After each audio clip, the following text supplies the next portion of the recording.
हाय चैम्स, मैं आपका दोस्त ये सुनील आप सबके सामने आ गया हूं अपने इस आरटीपी सेशन के साथ। दोस्तों, आज हम आपके साथ एफएमएसएम का पूरा आरटीपी मई 2025 वाला बहुत डिटेल में डिस्कस करने वाले हैं। तो शुरू करें? हाँ सर, शुरू करते हैं। काहे को समय लगाना है? मैं कहा चलो जी चलो। बेटा, मैं यहां पर आपके साथ एक एक क्वेश्चन पूरा डिटेल में डिस्कस करने वाला हूं। तो आइए शुरू करते हैं, ज्यादा समय क्यों लगाना है। चलिए बेटा, देखते हैं। सबसे पहले हम एफएम के पार्ट पर चलते हैं, उसके बाद बेटा हम एसएम का पार्ट आपके साथ करेंगे। अगर हम एफएम के पार्ट में बेटा आपके साथ चलें तो सबसे पहले भी यह केस सिनेरियोस। बेटा हमारा वेलकम ही सबसे पहले केस सिनेरियोस से होता है आजकल, है ना। बच्चों की काफी ज्यादा दिक्कतें भी आ जाती है कई बार इसमें। तो देखिए बेटा, केस सिनेरियोस हैंडल करने का सबसे बढ़िया तरीका, सबसे पहले तो हमें क्वेश्चन को एक बार डिटेल में पढ़ना पड़ेगा। What all data is being provided. Case scenario में जनरली बच्चा ऐसा होगा कि कुछ डेटा रेलिवेंट होगा और बहुत सारा डेटा बिल्डअप करा गया होगा। कहानी बनाने के लिए बहुत सारा डेटा होगा। तो ये दो प्रकार के क्वेश्चंस में आपको डेटा मिलेगा। अब सर, हम कैसे आइडेंटिफाई करें कि कौन सा काम का है कौन सा नहीं है? तो बेटा सबसे पहले तो हमें सारा पढ़ना पड़ेगा, स्पेशली जहां नंबर्स हो, जहां पर कोई रेलिवेंट अमाउंट्स गिवन हो, उस पर थोड़ा फोकस करें। फिर लास्ट स्टेप इज इसको पकड़ने का कि हम अपने क्वेश्चन की रिक्वायरमेंट पढ़ेंगे। रिक्वायरमेंट पढ़ने के बाद, क्योंकि हमने पूरा क्वेश्चन एक बार गो थ्रू करा था, तो वी कैन समहाउ कोरिलेट कि ये वाला डेटा कहीं ना कहीं कौन से पार्ट ऑफ द क्वेश्चन में था, सो दैट हम उसको बहुत ही आराम से आंसर कर पाए। ठीक है, तो यही अप्रोच अब हम यहां पर आपके साथ फॉलो करेंगे। चलिए सर, शुरू करते हैं, देखते हैं।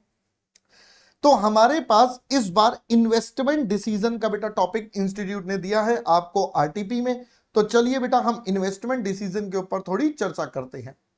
क्वेश्चन कहता है, Linty is a small sized firm manufacturing company. Its manufacturing plant is situated in Chhattisgarh. Currently, company is labor oriented, due to which there is less production, delay in deliveries, and more defects in production. Chennai से ये अभी तक की buildup की बातें कर रहा है कि भाई देखो, हमारे यहां ये प्रॉब्लम या समस्याएं चल रही हैं। तो जनरल बिल्डअप की बातें कर रहा है, आपको जनरल इंफॉर्मेशन दे रहा है। Management of the company is considering proposal to purchase a new automatic machine. अब थोड़ा काम का डेटा आ गया कि हमें नई मशीन खरीदनी है, which will carry out some operations which are at present perform by manual labour. अभी लेबर से हो रहा है तो मशीन ला रही है। Okay sir, there are two alternative models of the machine available in the market. एक बताया है TMT1 और एक TMT2। if machine is replaced, कहना ही से बेटा यहां से समझ में आ रहा है ये रिप्लेसमेंट वाले टॉपिक का क्वेश्चन आ गया हमारे पास। मशीन रिप्लेसमेंट की बातें हमारे साथ कर रहा है। it would provide labor saving and reduce the defects as well. It is expected to have an economic life of 10 years for both the models. Life दोनों की सेम है, इसका मतलब बेटा इक्विवेलेंट कॉन्सेप्ट यहां से हट गया। यहां नॉर्मल ही क्वेश्चन चलेगा क्योंकि दोनों ऑप्शंस की लाइफ हमारी बराबर है। Following details are collected. Cost of the machine हमें बता दिया है। Estimated saving in wages per annum है, सेविंग इन स्क्रैप है, एडिशनल कॉस्ट है 1 साल का। उसके अलावा बेटा एडिशनल कॉस्ट इनडायरेक्ट लेबर का, additional cost repair and maintenance. Obviously जब हम रिप्लेसमेंट करते हैं हमने देखा है कुछ सेविंग होगी, कुछ एक्स्ट्रा खर्चे भी हो सकते हैं, रेवेन्यू बढ़ता है, यही सब चीजें आइटम्स आपके पास आती हैं। Depreciation charged using SLM over the useful life. तो यहां पर अभी तक हमें बेटा स्क्रैप के बारे में कोई इंफॉर्मेशन नहीं है, तो वी विल एज्यूम जीरो। अभी तक नहीं है, आगे कुछ मिल गया तो कह नहीं सकते। Company is in 35% tax bracket, expected rate of return 15%। तो ये हमारा कॉस्ट ऑफ कैपिटल, या हमारा minimum required return. Being a finance manager company, you are required to evaluate the alternative. लो जी, बहुत ही सिंपल सा क्वेश्चन है। अगर मैं बोलूं इस क्वेश्चन में ज्यादा बिल्डअप नहीं करा गया, सारा का सारा रेलिवेंट डेटा आपको दे दिया रिप्लेसमेंट का। तो एक नॉर्मल रिप्लेसमेंट क्या है? पहली बात बेटा, ब्लॉक ऑफ कौन से एसेट्स के बारे में कुछ बोला नहीं है, we are not going to apply. हम नॉर्मल क्वेश्चन करेंगे, एसएलएम मेथड है।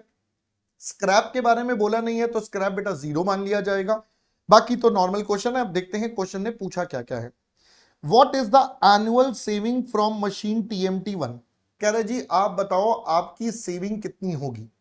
तो बेटा सेविंग निकालने के लिए हमें अपना कैश फ्लो वाला स्टेटमेंट बनाना पड़ेगा। तो आइए बेटा कैश फ्लो बनाते हैं। ऑल दो यहां पर आपसे सेविंग पूछी है, यहां कैश फ्लो नहीं पूछा, तो वी कैन से बेटा यहां सेविंग जो है वो हमारे पैट के बराबर होगा या इंक्रीमेंटल पैट, एडिशनल पैट जो हम निकालेंगे उसके बराबर होगा। अगर इंक्रीमेंटल कैश फ्लो पूछता तो हम कैश फ्लो निकालते, बट यहां सेविंग पूछा तो जनरली हम प्रॉफिट की टर्म्स में इसको आंसर करेंगे। तो आइए बेटा देखते हैं। अगर मैं टीएमटी 1 की बात करूं तो मैं यहां पर लिख देता हूं टीएमटी 1 की सेविंग। तो सेविंग में एक तो 15 लाख रुपए आपके बेटा सेव हो रहे हैं, फिर 5 लाख रुपए एक स्क्रैप के सेव हो रहे हैं, 2 लाख रुपए का आपका एडिशनल कॉस्ट जा रहा है, उसके अलावा ये 1.5 लाख और 4 लाख का खर्चा आपके पास और जा रहा है। तो ये 1.5 लाख और 4 लाख का एक्सपेंडिचर बेटा और चला गया। तो अगर हम देखें तो बेटा और कुछ है नहीं, तो ये हमारा प्रैक्टिकली पीबीडी आ जाएगा, प्रॉफिट बिफोर डेप्रिसिएशन आ जाएगा। तो 15 + 5 - 6 7.5 750। तो बेटा ये आता है 15 + 5 - 7.5, ये आता है 12,50,000 का। अब आप इसमें से माइनस कर देंगे अपना डेप्रिसिएशन। अब कॉस्ट है बेटा 45 लाख, लाइफ हमें बता दी गई थी बेटा 10 साल है, तो 4,50,000 का डेप्रिसिएशन आ गया आपके पास स्ट्रेट अवे। तो 4,50,000 का डेप्रिसिएशन आ गया। अगर हम ये भी माइनस कर देंगे तो we are left with 8 lakh rupees. इस पर लगेगा दोस्तों हमारा टैक्स, और टैक्स के बाद आ जाएगा पैट। तो टैक्स है हमारा कितना परसेंट था, 35%। तो टैक्स अगर मैं लगाऊंगा दिस इज 2,80,000 रुपीज। तो हमारा जो पैट निकल कर आता है वो आता है 520। फिर मैं वापस से इसमें डेप्रिसिएशन बेटा ऐड कर लेता हूं 4,50,000 का, तो मेरे पास 9,70,000 का बेटा कैश फ्लो आ जाएगा। तो ये हमारा कैश फ्लो हो गया, ये हमारा पैट हो गया। अब क्योंकि जैसा कि हमने बोला बेटा हमें एनुअल सेविंग पूछा है, तो हम तो जनरली प्रॉफिट को इंडिकेट करेंगे, यानी कि 520 मेरा आंसर बनता है। ये रहा बेटा 520, ठीक है जी। अगला कहता है एनुअल सेविंग। लो जी अब टीएमटी 2 का भी पूछ लिया, नालायक पहले बता देता हम साथ में वो भी बना देते। चलो कोई नहीं, अब बना देते हैं, कोई बात नहीं। तो मैं यहां पर बच्चा आपके साथ टीएमटी 2 के लिए भी सेम बना देता हूं। ये है दोस्तों 20 लाख, फिर है आपका 6 लाख, ये माइनस हो जाएगा 2 लाख, 1,80 और 8 लाख, ये है 1,80,000, ये है 8 लाख। तो अगर हम यहां पर करेंगे बेटा 8 2 10 11,80, तो अगर मैं यहां पर एडजस्ट करूं तो 14,20,000 रुपए आता है। डेप्रीसिएशन अगर हम देखें 50 लाख डिवाइडेड बाय 10 कर देंगे तो बेटा 5 लाख का डेप्रीसिएशन आता है। आपके पास बचेगा 920, फिर 35% का टैक्स लगाएंगे 3,22,000, आपके पास बचेगा 598। उसमें बेटा फिर 5 लाख का डेप्रिसिएशन जुड़ जाएगा, ये बन जाएगा 10,98। लो जी खत्म हो गया। तो 598 बेटा हमारा आंसर आता है, ये रहा 598, काम खत्म। कहता है सर पे बैक पीरियड बता दो। अब बेटा पे बैक पीरियड यहां पर देखिए स्क्रैप वैल्यू नहीं है, तो हर साल हमारा कैश फ्लो सेम है, तो सीधा सीधा हम कर सकते हैं। 45 लाख बेटा टीएमटी 1 का कॉस्ट था जो मुझे याद है, यस, और दूसरे का 50 लाख है, तो इसका हो जाएगा 45 लाख 50 लाख। एक साल का कैश फ्लो 970 और 1098, तो यहां पर आ जाएगा दोस्तों 970, यहां पर आ जाएगा 1098, we can get the value. तो 45 बाय 970 4.64 आता है लगभग, ये 4.639 आ रहा है, तो मेरे ख्याल से ये वाला सेट हो रहा है वैसे तो। बाकी दूसरा भी बेटा करके देख लेते हैं, ये आता है 4.5537। हाँ तो ये वाला आंसर करेक्ट हो जाएगा बेटा, वो मैंने 63 समथिंग आ रहा था, राउंड ऑफ कर दिया 464, ठीक है जी, डन। देखो कितना आसान क्वेश्चन है ये। फिर कहता है व्हाट इज द एआरआर। अब बेटा एआरआर दोनों का निकालना है। एआरआर निकलता है पैट के बेस पर, पैट हम ऑलरेडी निकाल चुके हैं। अब मुझे चाहिए एवरेज इन्वेस्टमेंट, एसएलएम मेथड है, तो मतलब we can put up the shortcut. तो बताइए पहले तो एवरेज इन्वेस्टमेंट कितना। तो अगर हम देखें बेटा पहले तो हमारे पास टीएमटी 1 का कर लेते हैं, यहां पर लिख देता हूं टीएमटी 1 का। तो टीएमटी 1 का करेंगे तो होता था half of depreciable value, depreciable value बेटा ये रही, उसके बाद plus scrap value plus working capital, तो सीधा सीधा बेटा ये आता है 22.5 लाख। फिर सेम वे टीएमटी 2 का कर देते हैं, वो भी सेम ही हो जाएगा, half of depreciable value scrap और वर्किंग कैपिटल बेटा ये 25 लाख। तो अगर हम ARR निकालेंगे तो हमारे पास जो ARR है वो पहले TMT1 का करते हैं। हर साल इसका है 520 और इसका 598। तो बेटा ये है 520 और TMT2 का है 598 का profit, divided by 22.5 lakh into 100, divided by 25 lakh into 100, that's all. तो 520 डिवाइडेड बाय 22.5, 23.11, 5.98, 25, 23.92 लीजिए। तो 23.11, 23.92 ये रहा बेटा इसका करेक्ट आंसर। देखिए लास्ट कहता है व्हाट इज द पीआई। अब बेटा पीआई के लिए मुझे चाहिए पीवीसीआई अपॉन पीवीसीओ। अब देखिए पीवीसीओ तो हमारे को स्टार्टिंग में ही खर्चा करना है, उसका पीवी फैक्टर 1 रहेगा तो वहां कोई हमें पंगा नहीं लेना। जो थोड़ी सी समस्या है वो है हमारे इनफ्लो वाले पार्ट में। तो बेटा अगर हम इनफ्लो वाले पार्ट को आपके साथ करें, हर साल कैश इनफ्लो सेम है, every year the cash inflow is same. जब हर साल कैश इनफ्लो सेम होता है तो हम क्या यूज कर सकते हैं, बोलो बोलो, yes PV annuity factor use कर सकते हैं। तो अगर हम सबसे पहले देखें बेटा पी आई ऑफ TMT1 मैं यहीं पर कर देता हूं, ठीक है। अब पीवीसीआई हर साल आपका जो इनफ्लो है वो है 970 का। मैं इसको एक काम करता हूं यहीं पर आपके साथ सॉर्ट आउट करवा देता हूं। लो जी यहां पर हम लिख देते हैं बेटा PVAF दोनों के और मल्टीप्लाई करके ये बन जाएगा PVCI। अब PVAF कैसे निकलेंगे सर, हमें बताया था 15% है 10 साल का। क्वेश्चन ने वैल्यू नहीं दी है तो हम कैलकुलेटर पे निकाल लेते हैं। 1.15 डिवाइड 1 2 3 4 5 6 7 8 9 10 और जीटी प्रेस कर देंगे। ये हमारे पास आ रहा है बेटा 5.019 कर लेंगे, दोनों में यही ले लेंगे 3 डेसिमल प्लेस तक। 5.019 मल्टीप्लाई 9,70,000 ये आता है 48,68,430। इधर आता है आपके पास 55,10,862। अब दोनों को बेटा इनके कॉस्ट से डिवाइड कर देंगे, जो ही हमारा पीवीसीओ बन जाएगा तो हमारे पास पीआई है। चलिए मैं पहले ये वाला ले लेता हूं, सेकेंड वाला मेरे कैलकुलेटर पे अभी दिख ही रहा है। तो अगर मैं इसकी बात करूंगा 55,10,862 डिवाइडेड बाय, इसकी कॉस्ट है बेटा 50 लाख, इसका समथिंग डिवाइडेड बाय इसकी कॉस्ट है 45 लाख। तो पहले मैं ये वाला ही निकाल देता हूं 1.10। अब इधर वाला देखते हैं बेटा 48,68,430, 48,68,430, 48,68,430 डिवाइडेड बाय 45 लाख 1.08187। ठीक है तो ये मेरा आंसर आ रहा है 1.08 1.10। लो जी ये बेटा काम हमारा हो गया सॉर्टेड। उम्मीद कर रहा हूं पहले अब ये वाला क्वेश्चन क्लियर। देखो ये क्वेश्चन काफी इजी था, छोटा सा था, हमने बहुत जल्दी कर लिया। देखो पेपर में हर तरीके का क्वेश्चन आ सकता है, छोटा लेंदी हर तरीके का आ सकता है। So you have to be prepared for each and everything guys. ठीक है चलो आगे बढ़ जाते हैं, लेट्स मूव ऑन। अब हम चलते हैं बेटा second question, cost of capital का एमसीक्यू है। देखते हैं क्या कहता है। Shares of ACB presently traded at 51, ये करंट मार्केट प्राइस हो गया। Company is expected to pay dividend of 5 per share, ये हमारा D1 हो गया, एक्सपेक्टेड वाला नंबर दे दिया। With a growth rate expected to be 10%, plans to raise fresh equity, the merchant banker suggested that under pricing of 2 is necessary in pricing the new issue besides involving a cost of 50 paisa पर share और miscellaneous expenses. देखो जी merchant banker कह रहा है आपको under pricing करनी पड़ेगी 2 रुपए की। इसका मतलब जो अभी मार्केट प्राइस है उससे 2 रुपए आपको सस्ता देना पड़ेगा। तो मार्केट प्राइस 51 का है तो मेरा इशू प्राइस बेटा कितने का होगा, यानी कि 49 का। बिसाइड्स का मतलब इसके अलावा 50 पैसे का मिसलेनियस एक्सपेंसेस भी है, आप इसको फ्लोटेशन बोल सकते हैं। तो 50 पैसे बेटा और चले जाएंगे।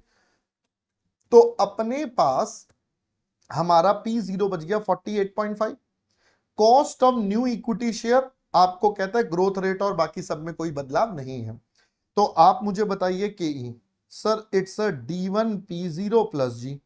D1 बेटा 5 रुपए है, प्राइस आप निकाल चुके हो, ग्रोथ आपको पता है, तो 548.5 प्लस 0.1 ये आता है 20.31, 309 आ रहा है, तो 31 कर लेते हैं। हाँ जी बेटा, ये रहा हमारा करेक्ट आंसर, दैट्स ऑल, खत्म हो गया क्वेश्चन नंबर सेकंड।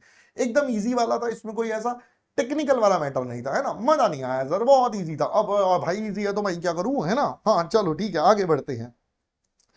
अगला कहता है RGT infrastructure company has a degree of operating leverage of 3।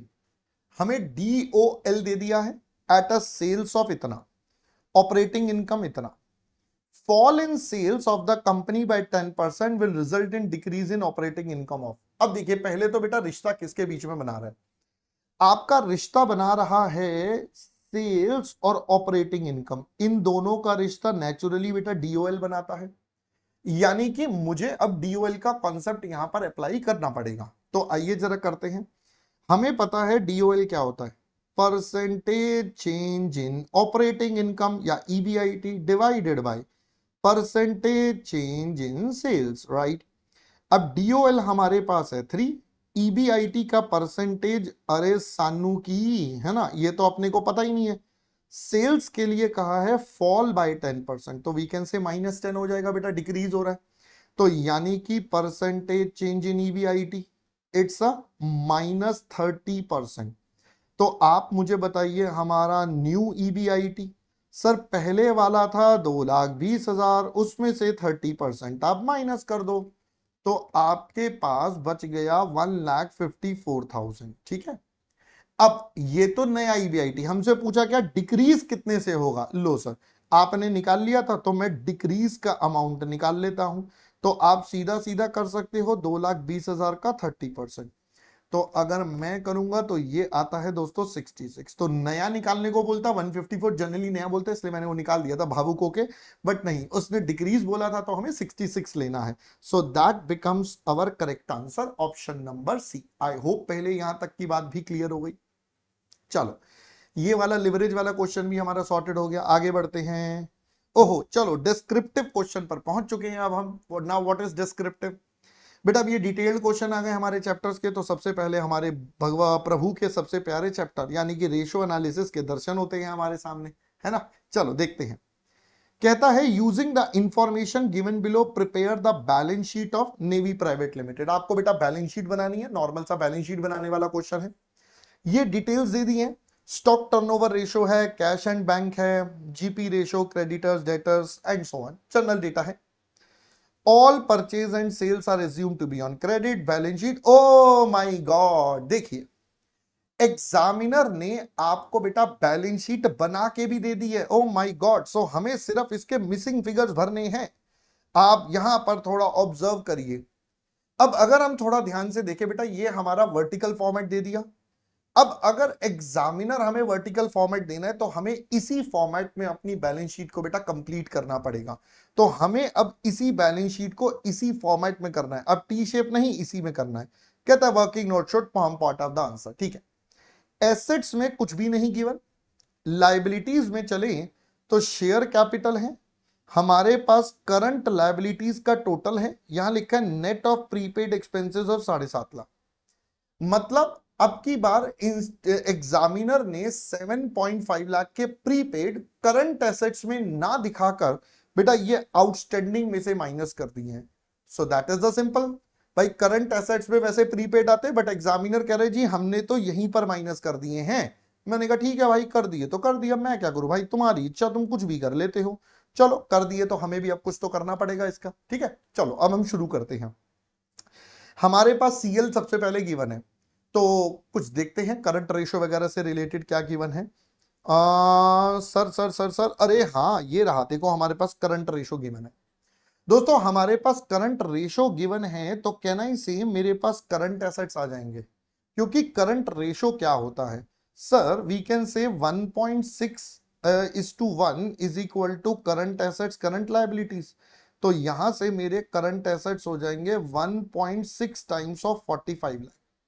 तो 45 लाख का 1.6 टाइम्स आता है बेटा 72 लाख रुपीस। सबसे पहले तो आप ये देख लीजिए, हमारे पास सीधा सीधा करंट रेशो का जो टोटल आता है वो कितना आ गया बेटा, हमारे पास आ गया 1.6 टाइम्स, ये 45 है ना, हाँ जी 45 है, तो 1.6 टाइम्स ऑफ 45 आपके पास आता है 72 लाख। अब दोस्तों यहां पर ना एक छोटा सा समस्या है जो जनरली हमें अभी तक के क्वेश्चन में आज तक नहीं मिली है, बट पहली बार ऐसा पॉइंट मिला है। इंस्टीट्यूट कह रहा है कि भैया यहां पर ना मैंने प्रीपेड को एडजस्ट कर दिया है। अब देखो जब हम करंट रेशो निकालते हैं हम तो लॉजिकली सही वाले तरीके से निकालेंगे, हम ये प्रीपेड वाला एडजस्टमेंट तो नहीं करते ना जब करंट रेशो निकालते हैं।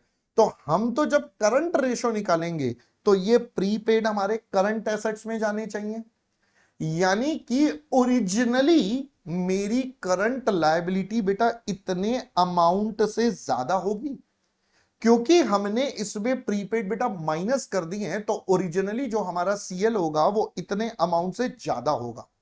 तो यानी कि अगर मैं यहां पर आपसे बात करूं तो यहां पर हमारे पास बनेगा 45 लाख प्लस 7.5 लाख, ये हमारा ओरिजिनल करंट एसेट्स आएगा।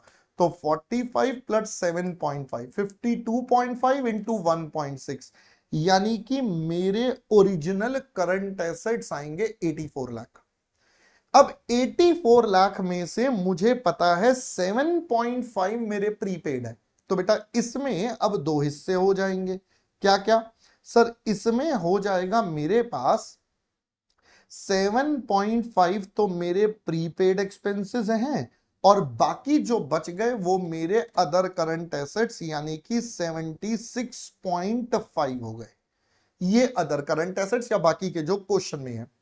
तो मैं अगर अपनी बैलेंस शीट पर जाऊंगा तो 76.5 ये बच्चा हमारे पास यहां पर टोटल में आएगा, क्योंकि 7.5 हमने ऑलरेडी सीएल निकालते हुए एडजस्ट कर दिए हैं तो वो बेटा वहीं एडजस्ट होंगे प्रेजेंटेशन के हिसाब से, तो यहां पर 76.5। बट जब रेशियो निकालते हैं वहां टोटल करंट एसेट्स, वहां एक्सक्लूडिंग वाले नहीं आते, तो वहां टोटल वाले आते हैं, तो इसलिए हमने टोटल लेकर करा है। अच्छा पॉइंट है काफी, है ना। चलो आगे बढ़ते हैं और देखते हैं। सर इसके अलावा हमें क्या बताया है, सर हमें बताया है और अगर हम देखें कैश एंड बैंक है 10% of current assets net of prepaid, तो भाई प्रीपेड हटाने के बाद 10% है, तो प्रीपेड हटाने के बाद है 76.5 लाख, तो सर ये बन जाएगा 76.5 लाख का 10%, यानी कि 7,65,000 हो गया, ये भी सॉर्टेड हो गया हमारा। इसके अलावा बच्चा हमें बोला गया है नेट फिक्स्ड एसेट्स, अभी मैं पहले एसेट्स वाले साइड पर ही चल रहा हूं, 25% ऑफ टोटल लायबिलिटीज। बेटा total liabilities is equal to total assets, तो what we can say is, हम यहां पर कह सकते हैं, मैं यहां निकाल लेता हूं, देखिए बेटा वी कैन से हमारा FA plus current assets is equal to total assets, ये 25% ऑफ लायबिलिटी है तो 25% ऑफ टोटल एसेट्स ही, एक ही बात है। करंट एसेट्स हम ऑलरेडी निकाल चुके हैं, हमारे पास कितने निकले थे बेटा हमारी बैलेंस शीट में 76.5 लाख, और हमारे पास है टोटल एसेट्स, तो यानी कि we can say this 76.5 lakh का हमारा टोटल एसेट्स बेटा निकल कर आ जाएगा। We can have this value, बोलो जी बोलो। अब याद रखना है, मैं फिर से रिपीट कर रहा हूं, अब यहां पर फिर गड़बड़ नहीं करनी है बाबू, आपको हर जगह 84 ही यूज करना है, क्योंकि जब हम रेशो निकालते हैं तो वहां पर तो करंट एसेट्स हम टोटल ही लेंगे, वो तो सिर्फ प्रेजेंटेशन पर्पस के लिए हमें बैलेंस शीट में एडजस्टमेंट दी हुई है, तो हमें उसको सिर्फ प्रेजेंटेशन में रखना है, बट जब हम करंट एसेट्स बोलेंगे तो वो टोटल ही रहेगा। तो यानी कि we can say total assets हो जाएगा 84 लाख डिवाइडेड बाय बाबू 75%, तो 84 को करेंगे तो ये आता है 112 लाख, तो यानी कि हमारे एफए हो गए बेटा 112 लाख माइनस 84 लाख, तो आपके पास आते हैं 28 लाख। पहले इतनी बात समझ में आ गई, बोलो जी, पहले बेटा इतनी बात आपको क्लियर हो गई, हमारे एफए आ चुके हैं, हमारे करंट एसेट्स आ चुके हैं, तो यहां तक का मामला हमारा सॉर्टेड हो चुका है। So we have got this value. अब क्वेश्चन में हमारे पास एफए आ चुका है बेटा 28 लाख का, तो लो जी ये आएगा 28 लाख। 76.5 मुझे पहले से पता है, तो मेरी बैलेंस शीट का टोटल रेडी है। अब क्वेश्चन ने कहा था इसका ओपनिंग और डब्ल्यूडीवी का डेप्रिसिएशन है। डेप्रिसिएशन दिया था सीधा सीधा बेटा आपको, ये रहा 15% ऑन ओपनिंग डब्ल्यूडीवी, यानी कि बेटा 28 लाख डिवाइडेड बाय 85% कर दूं। अब ये तो आपको आता ही है ना, इसमें तो हाँ सर ये तो आता है, इसमें तो हम कर लेंगे। तो 32,94,118 कर लेते हैं, ठीक है। 32,94,118 और इसका 15% अगर आप करेंगे 494,118, तो बचेगा बेटा 28 लाख। ये आपका पूरा का पूरा कैलकुलेशन रेडी हो गया, ठीक है जी। तो अगर मैं देखूं एसेट्स वाली साइड में मेरा बस इन्वेंट्री और ट्रेड रिसीवेबल्स बच गया, इस पे भी थोड़ा फोकस करते हैं। अगर यहां पर देखें तो हमारी लाइबिलिटी सेट है 104, तो एसेट सेट है 104 पर, तो ऑब्वियसली ये भी 104.5 लाख आएगा। इसमें से 45 लाख का सीएल है, तो 104.5 माइनस 45, यानी कि ये वाला नंबर भी मेरा रेडी हो गया 59.5 लाख। देखो बेटा सीधा सीधा मिसिंग फिगर वाला क्वेश्चन, ठीक है जी। अब बात करते हैं पहले डेटर्स, और हम बात कर लेते हैं हमारे इन्वेंट्री की। क्या बोला है, स्टॉक टर्नओवर रेशियो है 15 टाइम्स और डेटर्स टर्नओवर रेशियो है 12। अब देखिए इन दोनों के बारे में हमें कुछ सच इंफॉर्मेशन तो है नहीं, तो इनके लिए मुझे इसके लिए चाहिए सीओजीएस और इसके लिए चाहिए बेटा sales, that is what we require. दोनों ही गिवन नहीं है। तो चलिए, आपको याद होगा हमने क्लास में भी इस टाइप के क्वेश्चन करे हैं बेटा, जहां पर हम एक्स मान के काम करते हैं या वाई मान के काम करते हैं। तो फिलहाल हम यहां पर लेते हैं थोड़ी देर के लिए, लेट हम अपनी सेल्स को मान लेते हैं वाई, तो हमारा बेटा सीओजीएस हो जाएगा 0.8 वाई, क्योंकि 20% का जीपी है। तो अगर हम अपने डेटर्स निकालेंगे तो डेटर्स टर्नओवर रेशो हमारे पास है डीटीआर। डीटीआर बेटा हमें, अबे आजा भाई, हाँ डीटीआर बेटा गिवन है 12 और ये है 15, तो डीटीआर है बेटा 12 टाइम्स। तो डीटीआर कैसे निकल जाएगा, सेल्स डिवाइडेड बाय डेटर्स, और ये है हमारे पास 12, तो बेटा डेटर्स हमारे पास आ जाएंगे y by 12। Similarly stock turnover ratio हो जाएगा it's a COGS divided by stock, तो ये हो जाएगा 0.8 y बाय स्टॉक। तो यहां से अगर मैं करूंगा तो स्टॉक की वैल्यू आ जाएगी 0.8 y डिवाइडेड बाय 15। अब देखो मेरे को करंट एसेट्स का टोटल पता है, मुझे ये वाले नंबर पता है, तो we can say y by 12, 0.8 y by 15 plus, आप बैलेंस शीट देख लीजिए, 7,65,000 प्लस 7,65,000 इज इक्वल टू 76,50,000। यही इक्वेशन बेटा बैलेंस शीट से बन रही है।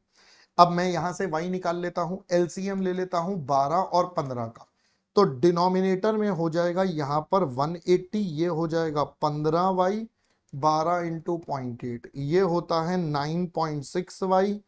इधर बचेगा मेरे पास 68,85,000, तो बेटा यहां से y की वैल्यू हो जाएगी 68,85,000 इंटू 180 डिवाइडेड बाय 15 प्लस 9.6, 24.6। तो अब इसको हम बेटा कैलकुलेट करते हैं, 6885 इंटू 180, 24.6, ये आता है 50378,048 समथिंग समथिंग, इतना हमारा अप्रोक्सीमेटली बेटा हमारे पास सेल्स का नंबर आ जाता है। So this is our sales का वैल्यू। अब ये बेटा हमारे पास सेल्स का नंबर आ चुका है, तो अब मैं इसके बेस पर अपने डेटर्स और स्टॉक निकाल सकता हूं। तो बताइए बेटा हमारे डेटर्स कितने हो जाएंगे, y बाय 12, तो वी कैन से डेटर्स हो जाएंगे 503,78,048 डिवाइडेड बाय 12। ये आपके पास बेटा डेटर्स का नंबर आ जाएगा।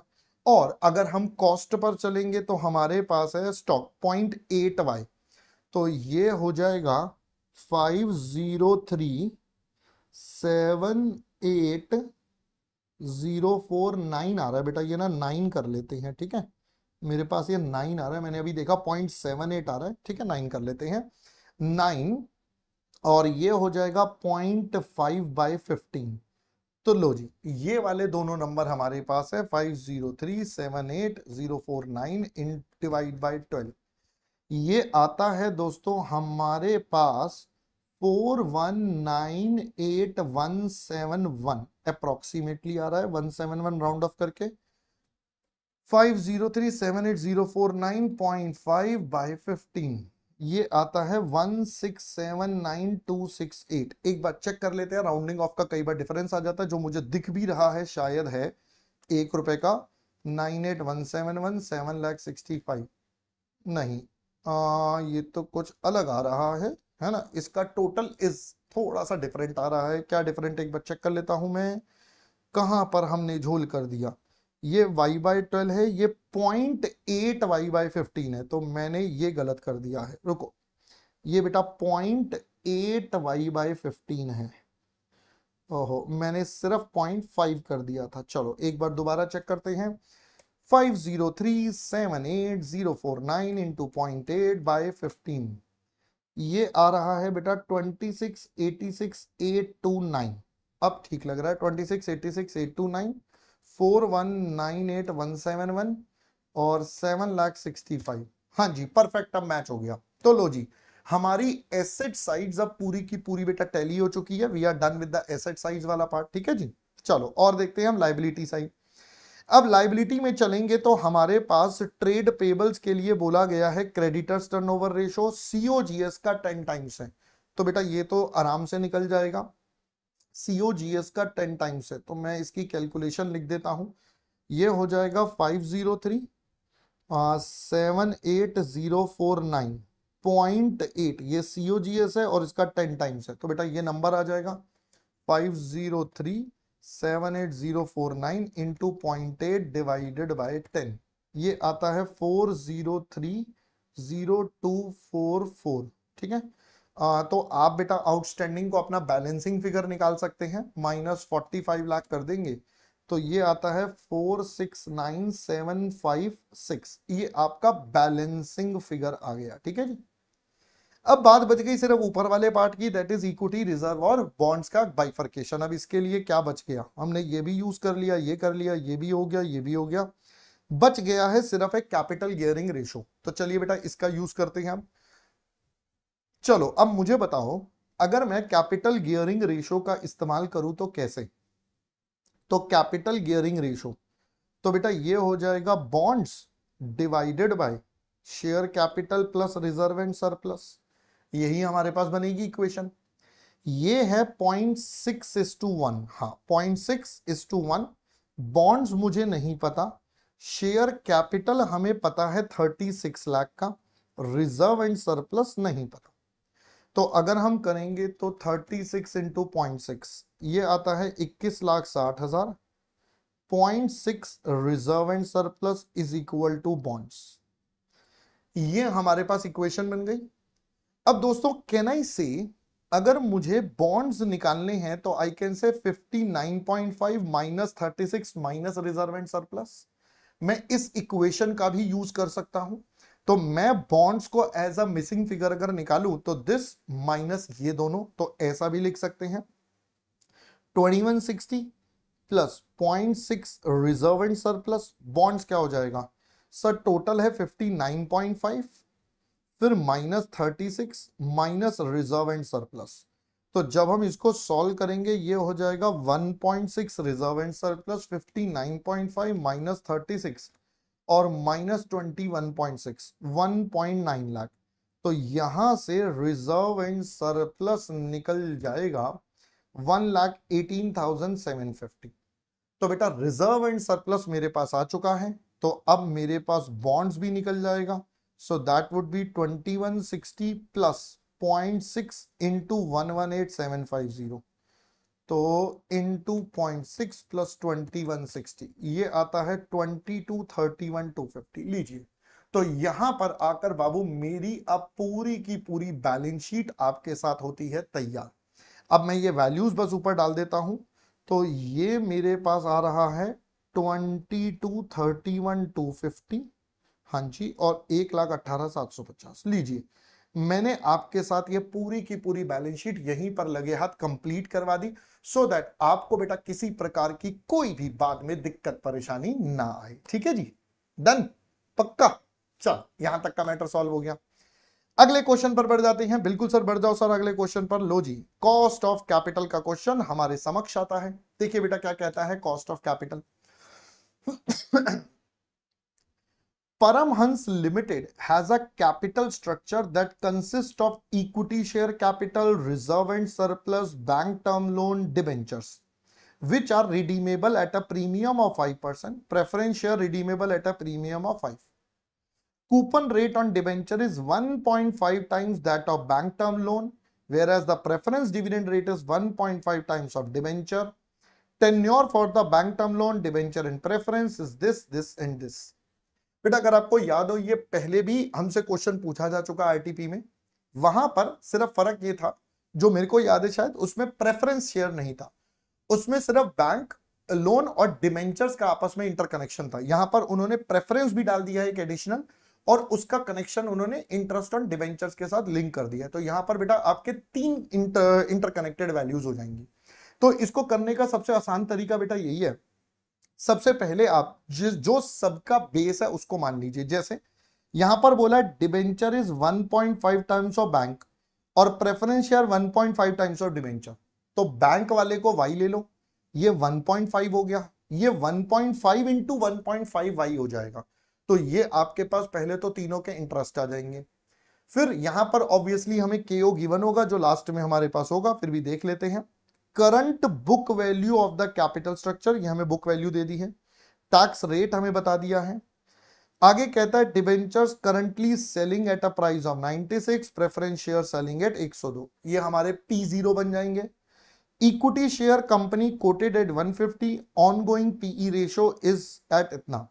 Paramhans limited belongs to a risk class, overall capitalization is 20, वही केओ दे दिया बेटा। रेट ऑफ इंटरेस्ट निकालिए, प्रेफरेंस डिविडेंड निकालिए, और डब्ल्यूसीसी मार्केट वैल्यू, ये एक एडिशनल पॉइंट है। तो अगर हम इसको कंपेयर करें पुराने वाले क्वेश्चन से, तो हमारे पास प्रेफरेंस डिविडेंड वाला और ये वाला पॉइंट एक एक्स्ट्रा डाल दिया है। बाकी ये सिमिलर क्वेश्चन है जो हम पहले भी क्वेश्चन आरटीपीज में पूछा जा चुका है। चलिए एक बार इसको देख लेते हैं फटाफट। तो जैसा कि बेटा हमने बोला, सबसे पहले आप बैंक वाले को क्या मान लीजिए, वाई मान लीजिए।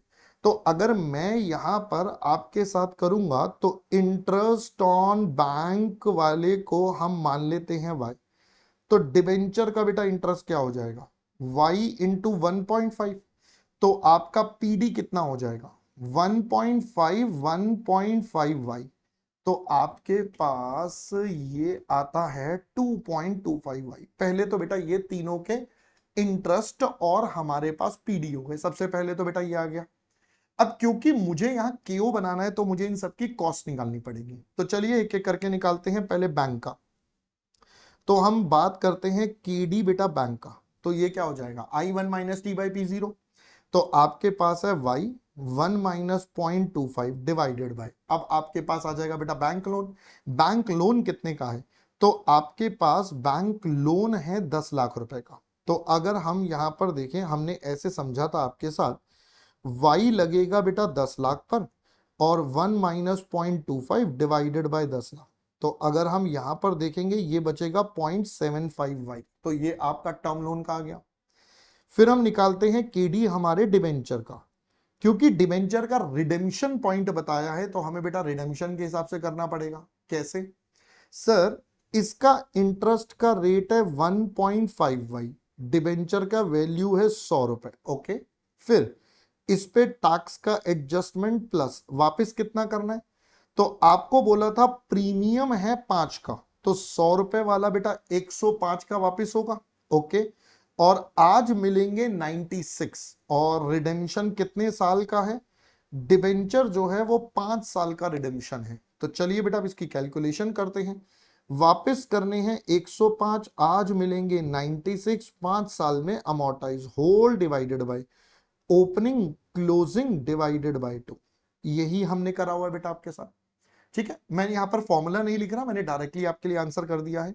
तो अब आप इसको सॉल्व करके अपनी वैल्यू निकाल लेंगे। सिमिलरली बेटा आपके पास आ जाएगा केडी, हम सॉरी केपी आ जाएगा अब हमारा प्रेफरेंस शेयर का, वो बन जाएगा 2.25y, ये भी बेटा 100 रुपए पर, इसकी फेस वैल्यू भी 100 ही होगी, हाँ जी ये रही 100 रुपए। अब इसमें प्रेफरेंस डिविडेंड में टैक्स का कोई इंपैक्ट नहीं है, छोड़ दो।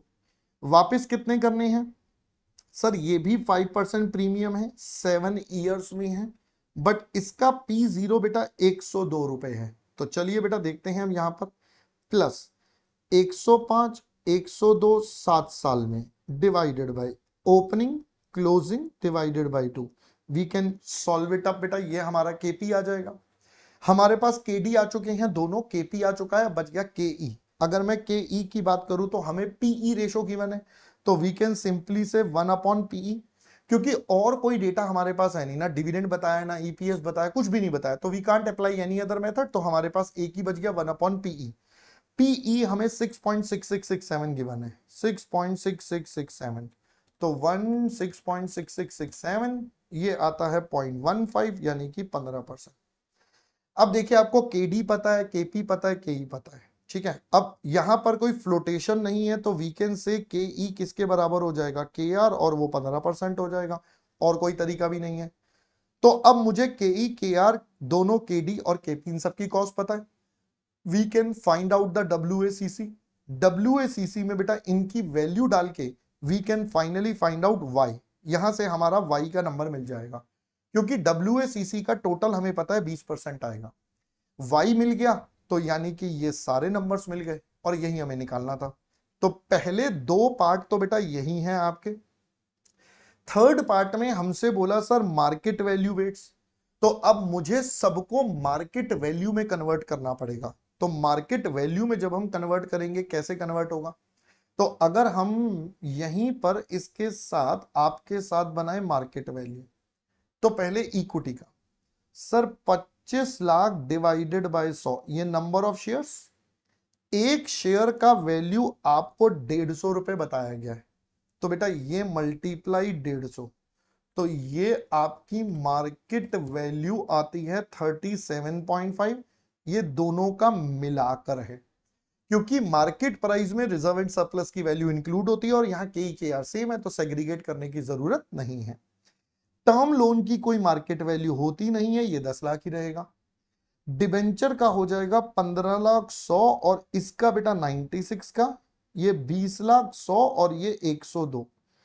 एक बार अब आप इसके बेस पर कैलकुलेशन करेंगे तो आपका last part of the question भी सॉर्टेड है, ठीक है। मैंने अब आपको समझा दिया है इसकी इक्वेशंस बनाकर, अब हमें इसको सॉल्व करना है। मैं एक बार सॉल्यूशन से आपको वेरीफाई करवा देता हूं, ताकि बाद में किसी प्रकार का कोई कंफ्यूजन आपके मन में ना रहे। ये तो बैलेंस शीट है, ये रहा। ये देखिए बेटा, x माना 1.5 2.25x, ये कॉस्ट आ गई 0.75, फिर ये टर्म लोन की आ गई, फिर डिबेंचर की इन्होंने सॉल्व कर दिया, इक्वेशन बना दी है। सिमिलरली बेटा केपी का इक्वेशन ये रहा, और ये केई। अब हमने इसको बेटा सबको वैल्यूएशन में डाला, अपनी कैलकुलेशन को 20% के बराबर करना है, जैसा हमने बोला था। आप इसको सॉल्व करना पड़ेगा, जो थोड़ा मैथ्स का गेम है। यस, यहां पर थोड़ा मैथ्स लगेगा बेटा, कि आपको सॉल्व करने में थोड़ा ध्यान रखना पड़ेगा। एक्स और वाई जो भी आप लेट करेंगे, तो मैं जनरली वाई लेता हूं, बिकॉज एक्स मेरा मल्टीप्लाई के सिंबल की तरह कई बार लगता है, तो इसलिए मैं उसको वाई मान के चलता हूं। तो आपको बस अब यहां पर थोड़ा मैथ्स लगा के बेटा इसे सॉल्व करना पड़ेगा। Once you solve it up, you will have the value of x. x मिल गया तो बेटा बाकी सब नंबर मिल जाएंगे। अगेन मार्केट वैल्यूज हमने आपके साथ निकाल दी थी, जैसे जैसे बताया आपको, and you can find out the value. तो this was a basic normal question, ऐसे हम पहले भी कर चुके हैं, आरटीपी में पहले भी क्वेश्चन पूछे जा चुके हैं, ठीक है जी। चल आगे बढ़ जाते हैं। ओके सर, ऑल राइट, ये वाला क्वेश्चन भी अब हमारा बेटा डन हो गया, ठीक है सर। अगले पर बढ़ जाओ। अगला है हमारा कैपिटल स्ट्रक्चर का क्वेश्चन। आइए बेटा इस कैपिटल स्ट्रक्चर के क्वेश्चन पे थोड़ा नजर दौड़ाएं। बिल्कुल सर, आइए इस क्वेश्चन को अब हम थोड़ा डिटेल में देखते हैं। क्वेश्चन कहता है Namra limited provides you with the following information. Operating profit बोले तो ईबीआईटी आपके पास है, इंटरेस्ट ऑन डिबेंचर्स है, ईबीटी है, टैक्स है, पैट है, प्रेफरेंस डिविडेंड भी है, ईएई है, इक्विटी शेयर, ईपीएस। तो नॉर्मल हमें एक इनकम स्टेटमेंट अभी क्वेश्चन ने दे दी है, ठीक है। Reserve and surplus is at 9 lakh and Namra Limited requires additional fund of 15 lakh for modernization and expansion. तो ये पार्ट 1 वाले में से आ गया, अगर मैं बोलूं अपनी क्लास से जो लिंक कर पाए बच्चे, नहीं तो एक नॉर्मल क्वेश्चन है आपका, ठीक है। थ्योरी कैपिटल स्ट्रक्चर थ्योरीज वाला नहीं है, नॉर्मल क्वेश्चन है, इंडिफरेंस लेवल वाला। Current capitalisation rate for the equity is 20% and company has a policy to retain 40% of earning. बेटा हमें के ई बता दिया है और हमें हमारा रिटेंशन रेशो बता दिया है 40%। इसका मतलब कंपनी बेटा 60% डिविडेंड बांटती है, कंपनी 40% पैसा रिटेन कर रही है, that means 60% is distributed as a dividend. Debentures and preference share trading at a premium of 10 and 25% to its current book value। तो जो अभी बुक वैल्यू है उसका 10% एक्स्ट्रा और 25% एक्स्ट्रा पर ट्रेड कर रही हैं। तो वैल्यू निकाल लें क्या? हाँ सर निकाल लेते हैं। मैंने कहा चलो वैल्यू निकाल लेते हैं। देखो बेटा इंटरेस्ट ऑन डिबेंचर गिवन है, इंटरेस्ट का अमाउंट गिवन है, तो यहां से अगर मैं देखूं तो मेरा डिबेंचर का अमाउंट कितना हो जाएगा सर? ये 8 लाख हो जाएगा, 80,000 बाय 10%। सिमिलरली प्रेफरेंस शेयर का अगर मैं यहां पर अमाउंट देखूं तो 1,12,000 डिवाइडेड बाय 14%, ये भी आता है 8 लाख। बट ये तो इनकी बुक वैल्यू हो गई है ना, क्योंकि इंटरेस्ट और जो प्रेफरेंस डिविडेंड है तो बुक वैल्यू पर मिलेगा।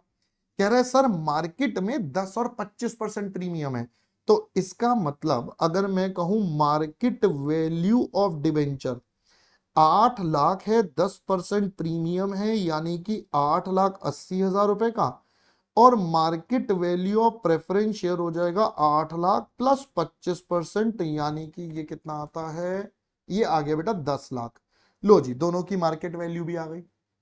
Okay, fair value of equity share calculated by dividing the number of equity share to the overall value of the firm. अब ये फेयर वैल्यू का क्या करना है बाद में देखेंगे, अभी तो कुछ नहीं पता। बट अगर मैं बोलूं तो fair value is the market value of the equity, कि भाई इक्विटी का मार्केट प्राइस कितना, वो हमें क्यों चाहिए होता है? नंबर ऑफ इक्विटी शेयर्स निकालने के लिए। तो कह रहे हैं अगर आपको मार्केट वैल्यू निकालनी है तो क्या करना? Total value of the firm लेना और नंबर ऑफ इक्विटी शेयर से डिवाइड कर देना। ठीक है साहब। New equity share for expansion issued 15% discount to the current price, तो जो वैल्यू निकलेगी उसमें -15% कर देना। ROCE, that is return on capital employed based on the total value of the firm। अब ये टोटल मार्केट वैल्यू पर बेस्ड है। नॉर्मली जो हमने क्वेश्चन करे हैं बेटा, जो पहले भी गिवन है, जो हमारे पास है, वो बुक वैल्यू पर है। यहां स्पेसिफिकली बोल रहा है ये मार्केट वैल्यू पर है। Will increase by 10% to current rate after expansion and modernisation, और ये 10% बढ़ जाएगा। तो पहले तो मुझे एग्जिस्टिंग रेट निकालना पड़ेगा, तब जाकर मैं इसमें 10% बढ़ाकर मैं नया EBIT निकाल पाऊंगा। तो चलिए पहले इसी को निकालते हैं।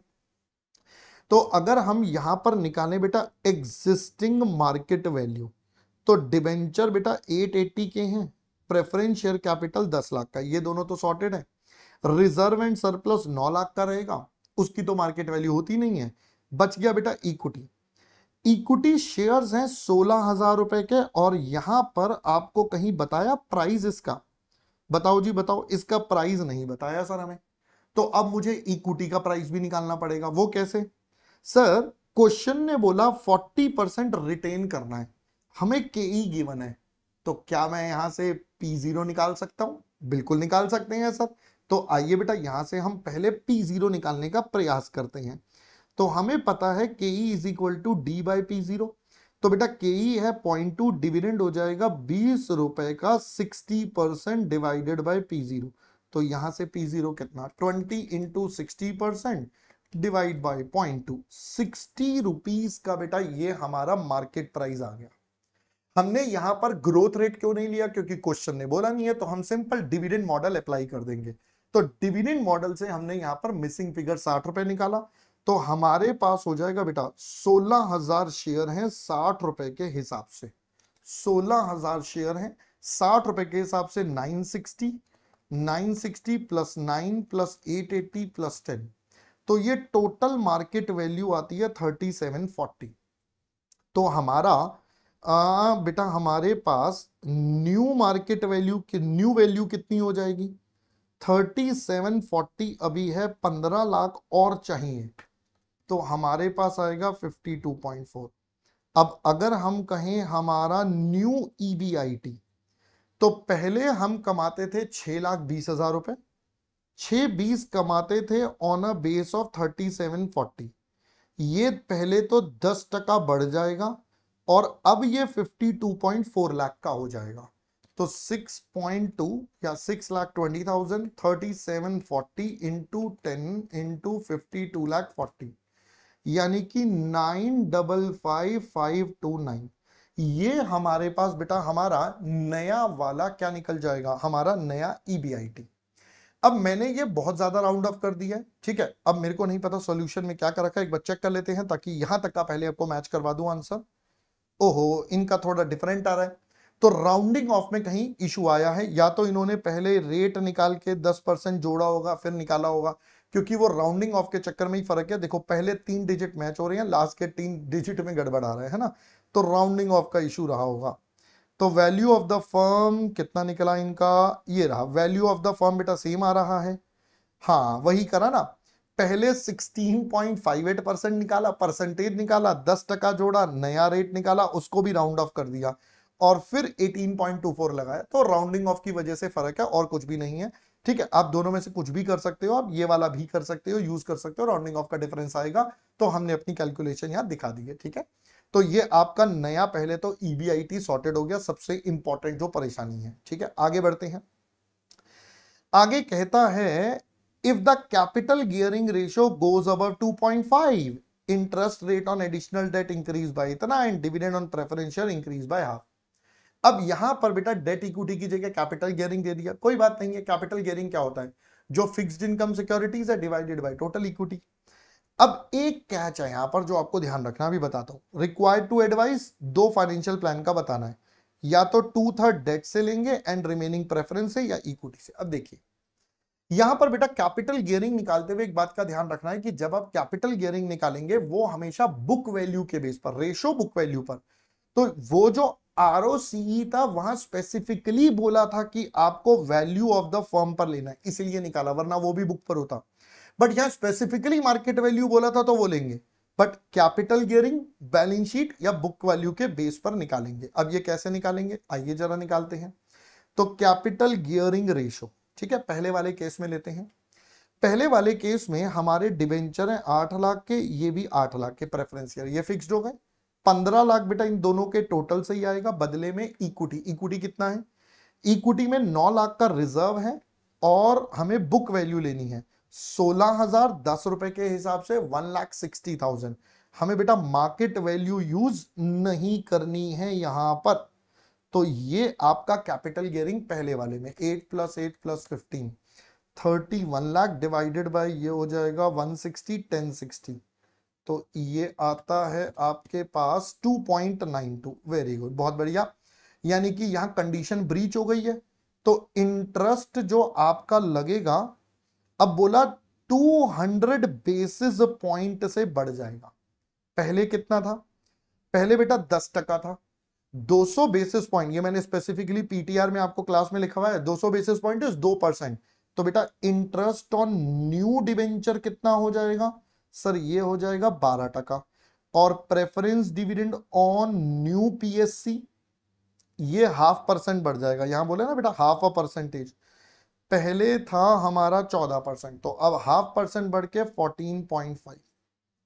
दूसरा केस भी निकाल लेते हैं, वैसे तो हमें पता है उसमें कुछ आएगा नहीं, बट फिर भी हम दूसरा कॉम्बिनेशन भी निकाल लेते हैं। 8 लाख है, 8 लाख है, और कुछ नहीं है।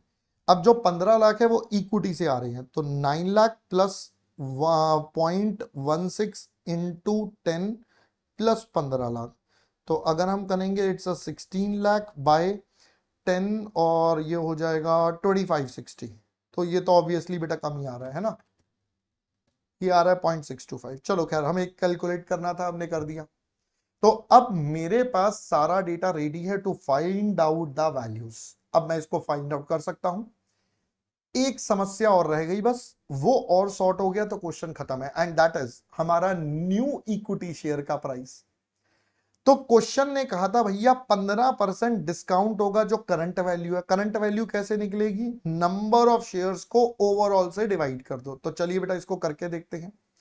तो पहले current fair value of equity अगर मैं देखूं, तो टोटल वैल्यू है 3740 divided by the number of shares जो है हमारे पास 16,000। तो 3740 16,000 ये आता है 233.75। तो हमारे पास new fair value of equity क्या होगा? 233.75 में से 15% का डिस्काउंट जाएगा तो 198.6875 आता है। तो ये आपका बेटा नया इशू वाला प्राइस आ जाएगा जो आपको रेस करना पड़ेगा। तो जो एडिशनल 15 लाख है जो सेकंड ऑप्शन में आएंगे उसमें आप डिवाइड करेंगे बेटा इससे, ताकि आप अपने नंबर ऑफ इक्विटी शेयर्स निकाल पाए। तो काफी ही अच्छा क्वेश्चन था, काफी कुछ I would say tricky points थे जहां पर एग्जामिनर ने चीजों को इंटरलिंक कर दिया। कहीं पर वो मार्केट वैल्यू बोल रहा है, कहीं पर वो बुक वैल्यू का कॉन्सेप्ट यूज करवा रहा है। तो काफी एक अच्छा क्वेश्चन था। जिस बच्चे ने अच्छे से क्वेश्चन पढ़ा वो आराम से कर पाएगा। ठीक है बेटा, यहां से ना एक चीज सीखने की है। सीखने वाली बात यह है कि आप जितने मर्जी क्वेश्चन कर लो, हर बार एक नया क्वेश्चन आपके समक्ष आ सकता है। एग्जाम्पल आपके सामने है, हर बार एक नया क्वेश्चन आपके सामने आ सकता है। So you have to be ready. तभी मैं हमेशा बोलता हूं बेटा अपने कॉन्सेप्ट पे वर्क करो, अपने कॉन्सेप्ट इतने स्ट्रांग बनाओ कि पेपर में अगर नया पॉइंट भी आ जाए, कुछ नया डिफरेंट भी दिख रहा है, तब भी हम उसे सॉल्व कर पाए। ठीक है, वैसे तो ऐसा अगर आएगा भी तो जनरली पास्ट एंड इंडिकेट्स एक आध क्वेश्चन ही होता है, बट वो क्वेश्चन बेटा पूरे पेपर का मोमेंटम कई बार खराब कर देता है। तो we have to be very very steady, अपने बिल्कुल कॉन्सेंट्रेशन के साथ करें। ठीक है, चलो आगे बढ़ते हैं। हाँ सर आगे बढ़ जाओ। तो ये हमारा क्वेश्चन था। अबे ये कहां से आ गया? अच्छा, अब इसके बाद तो हम सॉल्व कर सकते हैं, छोड़ दूं मैं इसके बाद? ये कैपिटल गियरिंग वाला पॉइंट आ गया, हमने बता दिया था। 233,198 भी आ गया, नंबर ऑफ शेयर्स भी निकाल दिए। उसके बाद तो बेटा अब इनकम स्टेटमेंट बनानी है, which I guess we can prepare. Current वाला तो बेटा 80,000 रहेगा, नए वाला सिर्फ इसमें 12% पर टैक्स आ जाएगा, ये टी है। पीडी एग्जिस्टिंग वाला ये नया वाला। नंबर ऑफ इक्विटी शेयर्स यहां पर, क्योंकि हमारा यहां पर ऑप्शन में ईपीएस ज्यादा है तो वी विल सेलेक्ट ईपीएस। क्योंकि पीई रेशो का डेटा नहीं है तो हम इसको इग्नोर करके काम कर लेंगे, हमें दोनों ऑप्शन का पीई नहीं गिवन। ठीक है जी, डन। चलो आगे बढ़ जाते हैं। So now we are on leverage. आइए बेटा देखते हैं क्या कहता है। Details of Kshitij limited are given below for the year ended 31st March.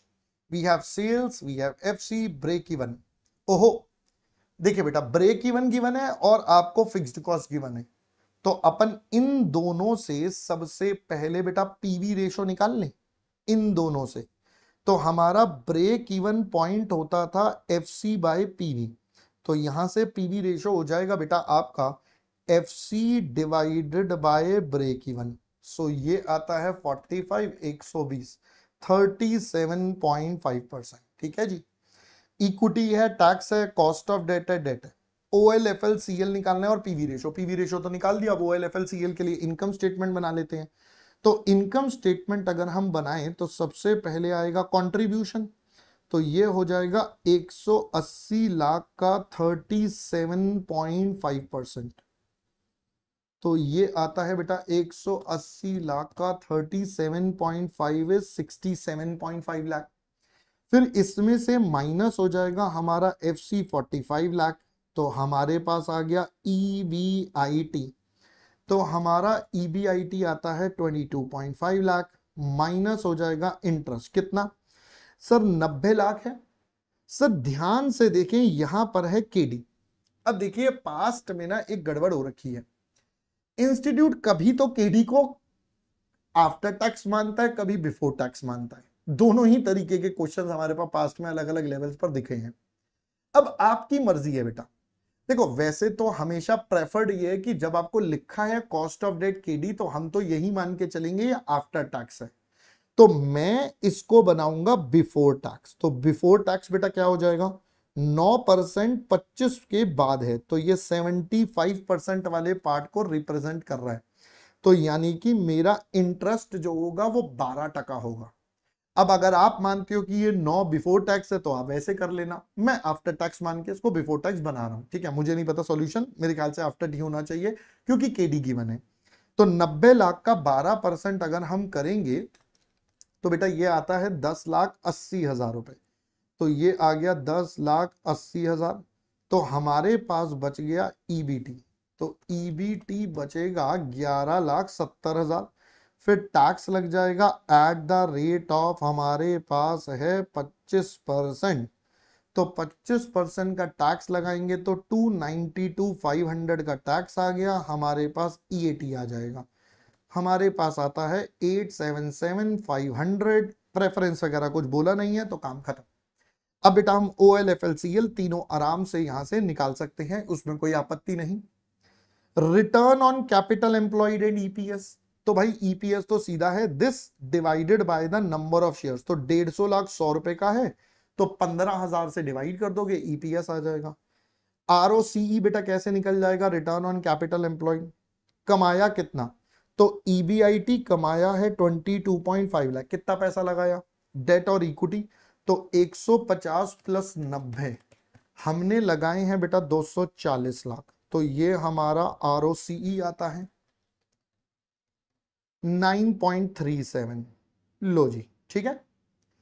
The Kshitij limited है फेवरेबल लिवरेज, ये 9.37 है, बिफोर टैक्स 12 है, तो केडी हमारा ज्यादा है। अगर बेटा केडी हमारा ज्यादा है तो company does not have a favourable financial leverage, ये भी आउट हो गया बेटा हमारा, ठीक है, नो आ जाएगा।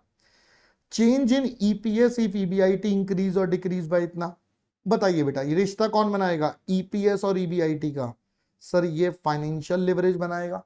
तो you can use the concept of financial leverage, एक नॉर्मल सा क्वेश्चन है, इसमें कुछ ऐसा टेक्निकल वाला मैटर नहीं है बिल्कुल भी, मतलब बस इसमें कॉस्ट ऑफ डेट का कई बार बच्चा कंफ्यूज होता है बिफोर टैक्स आफ्टर टैक्स में, इसलिए वो मैंने बेटा आपको अलग से बता दिया, वरना इस क्वेश्चन में ऐसा कोई बहुत ज्यादा टेक्निकल मैटर नहीं है जहां पर आप बच्चों को कोई बहुत ज्यादा इशू या दिक्कत का सामना करना पड़े, ठीक है जी। ऑल राइट सर, आगे कहता है what level of sales PAT will be equal to 3/4 of its current value. चलो इसको एक बार एनालाइज कर लेते हैं। कहता है PAT will be equal to 3/4 of its current value, यानी कि ओरिजिनल पैट हमारा, जो नया पैट है वो ओरिजिनल का 3/4 हो गया, तो कहना इससे इसका मतलब PAT decrease by 1/4, that is 25%, यानी कि हमसे कह रहा है कि अगर पैट 25% गिरेगा तो क्या होगा, बेटा पैट 25% गिरेगा, पैट और सेल्स का रिश्ता कौन बनाएगा, तो सर ये डीसीएल बनाएगा। ईबीआईटी जैसे ही क्रॉस कर लिया तो आप फाइनेंशियल पार्ट में पहुंच गए, और सेल्स तो बेटा ऊपर होता है, तो यानी कि इट्स अ कंबाइंड लिवरेज का कॉन्सेप्ट, तो यहां पर हमें कंबाइंड लिवरेज लगाकर बेटा अपने आंसर को निकालना पड़ेगा यहां पर। चलिए एक बार इसको सॉल्यूशन से सारे पॉइंट्स को वेरीफाई कर लेते हैं ताकि आपको क्लैरिटी आ जाए, इसमें कुछ ऐसा टेक्निकल वाला पॉइंट नहीं है जो मेरे को बहुत डिटेल में या करवाना पड़े, जहां डिटेलिंग थी मैंने आपको बताई है, ठीक है। चलिए देखिए बेटा क्वेश्चन नंबर 7, तो पहले तो इन्होंने भी इनकम स्टेटमेंट बना दी है, 180, 37, 67, 45, 22, 1080 बिल्कुल ठीक करा। उसके बाद बेटा ये आ गया 877,500, हमारा भी बेटा मैच हो गया था। उसके बाद ओएल निकालना है हमें, तो ओएल के लिए आ गया कंट्रीब्यूशन बाय ईबीआईटी, इन्होंने बेटा एमओएस से भी निकाल के दिखा दिया, हम एक ही से निकालेंगे, that is contribution by EBIT, that is before after वाला कॉन्सेप्ट। देन एफएल हमारा ईबीआईटी बाय ईबीटी हो गया, कंबाइंड लिवरेज दोनों का मल्टीप्लाइंग इफेक्ट आ गया, दैट्स ऑल। आरओसीई 9.3 और ये तो डिवाइड करके आ गया था, ये रहा 9.37, हमारा भी यही था। फिर क्योंकि आरओसीई कम है 12%, does not have a favourable leverage. Financial leverage EPS और ईबीआईटी में रिश्ता बताएगा जो मैंने आपको बताया था, क्योंकि ये 15 से चेंज हो रहा है मल्टीप्लाई होके, so you will have the answer. अब बस यहां पर एक चीज ध्यान रखना, आपको इंक्रीज और डिक्रीज दोनों बोला गया है, तो मतलब चेंज की ही बात कर रहा है, तो हम भी बेटा इंक्रीज और डिक्रीज दोनों लिख देंगे, एंड आई वुड सजेस्ट आप लास्ट में रिस्पेक्टिवली जरूर लिख देना, ठीक है, यहां पर एक रिस्पेक्टिवली वर्ड जोड़ दोगे तो और बेटर हो जाता है, ठीक है। चलिए लास्ट पार्ट यही है, ये रहा, करंट पैट इतना है, 3/4 इतना चाहिए, सो पैट डिक्रीज बाय 25, सेल्स आपका 25 से कम हो रहा है पैट, तो सेल्स इतने से बदलेगा, ओरिजिनल था माइनस करके this is the new sales. तो बेसिक सा क्वेश्चन है, मतलब कुछ ऐसा बहुत ज्यादा टेक्निकल वाला कुछ पॉइंट नहीं था जिसमें आपको बहुत ज्यादा दिक्कत है, ठीक है, एक बेसिक सा क्वेश्चन था, नॉर्मल सा क्वेश्चन था, आराम से अपन ने कर लिया, ठीक है जी। चलो आगे बढ़ जाते हैं सर, अगला है डिविडेंड डिसीजन। वाओ, चलो let's start with the dividend. देखिए बेटा क्या कहता है डिविडेंड डिसीजन हमसे, Mr. A had gathered the following information for his analysis. Company pays regular dividend on quarterly basis and the last interim dividend declared for the quarter was 3 per share. अब आप देखिए बेटा ध्यान से, sir interim dividend है quarter का 3 रुपए last year का, तो पहली बात यहां से पिछले साल का डिविडेंड आ जाएगा। 3 रुपए एक क्वार्टर का है, साल में 4 क्वार्टर, यानी कि पिछले साल पूरे साल में 12 रुपए ऑन एन एवरेज पे करा गया होगा। ठीक है जी। Owing to a wide market research and presence, company's turnover has seen an annual CAGR 25% in the last 5 years. Turnover is expected to grow at the same rate in the future. Company expects following rate of return against the probabilities. अब देखो बेटा, probability जब दे देता है तो हमने सीखा था बेटा, इनको मल्टीप्लाई करके एड अप कर देंगे तो हमारा एक्सपेक्टेड आरओआई आ जाएगा। तो अगर हम करेंगे 20 इंटू 0.3 ये आता है 6, 15 इंटू 0.6 ये आता है 9, 12 इंटू 0.5 ये आता है 6, तो टोटल मिलाकर हमारे पास आता है 21%। यानी कि एवरेज हमारा जो आरओआई है या रेट ऑफ रिटर्न हो गया वो 21%। Retention ratio over the last 5 year this company plans to retain based on the past average. कह रहे पास्ट एवरेज पर चलना है, तो यहां से बेटा एवरेज निकाल लेते हैं। तो एवरेज हो जाएगा 40, 65 प्लस 50 प्लस 45 प्लस 30, 5 साल का डेटा है तो डिवाइड बाय 5, 40, 65, 50, 45, 35, ये आता है 46% का एवरेज। ठीक है, ये हमारा रिटेंशन रेशियो या बी बन गया। Current interest on government treasury bond is इतना एंड द बीटा इज इतना एंड द मार्केट रिटर्न। तो सर अब समझ में आ रहा है, यहां से कॉस्ट ऑफ इक्विटी निकल जाएगा, R F R M minus R F into beta, ये आपके पास आता है। तो 12.5 4.5 इंटू 1.3 प्लस 4.5 ये आता है 14.9%। ये हमारे पास बेटा हमारा के ई भी रेडी हो गया। पूछा क्या है, calculate the theoretical price of mister A's using Gordon and Walter. अब आपसे एक बार गॉर्डन एक बार वॉल्टर दोनों मॉडल का एप्लीकेशन बेटा यहां पर करवा रहा है, तो चलिए बेटा दोनों से अप्लाई कर देते हैं फटाफट से। तो पहले हम गॉर्डन मॉडल की बात कर लें, जगह यहां पे बना देते हैं। चलो मैं पहले गॉर्डन मॉडल की बात करता हूं। गॉर्डन भाई ने क्या बोला था, P0 इज इक्वल टू, तो इन्होंने बोला था बेटा D1 डिवाइडेड बाय के ई माइनस जी, है ना। तो इनका था D1 डिवाइडेड बाय के ई माइनस जी। अब दोस्तों डी पहले तो मुझे चाहिए जी, अब जी कैसे निकलेगा, तो सर जी हमने यहां पर निकाल लेंगे, g is b into are.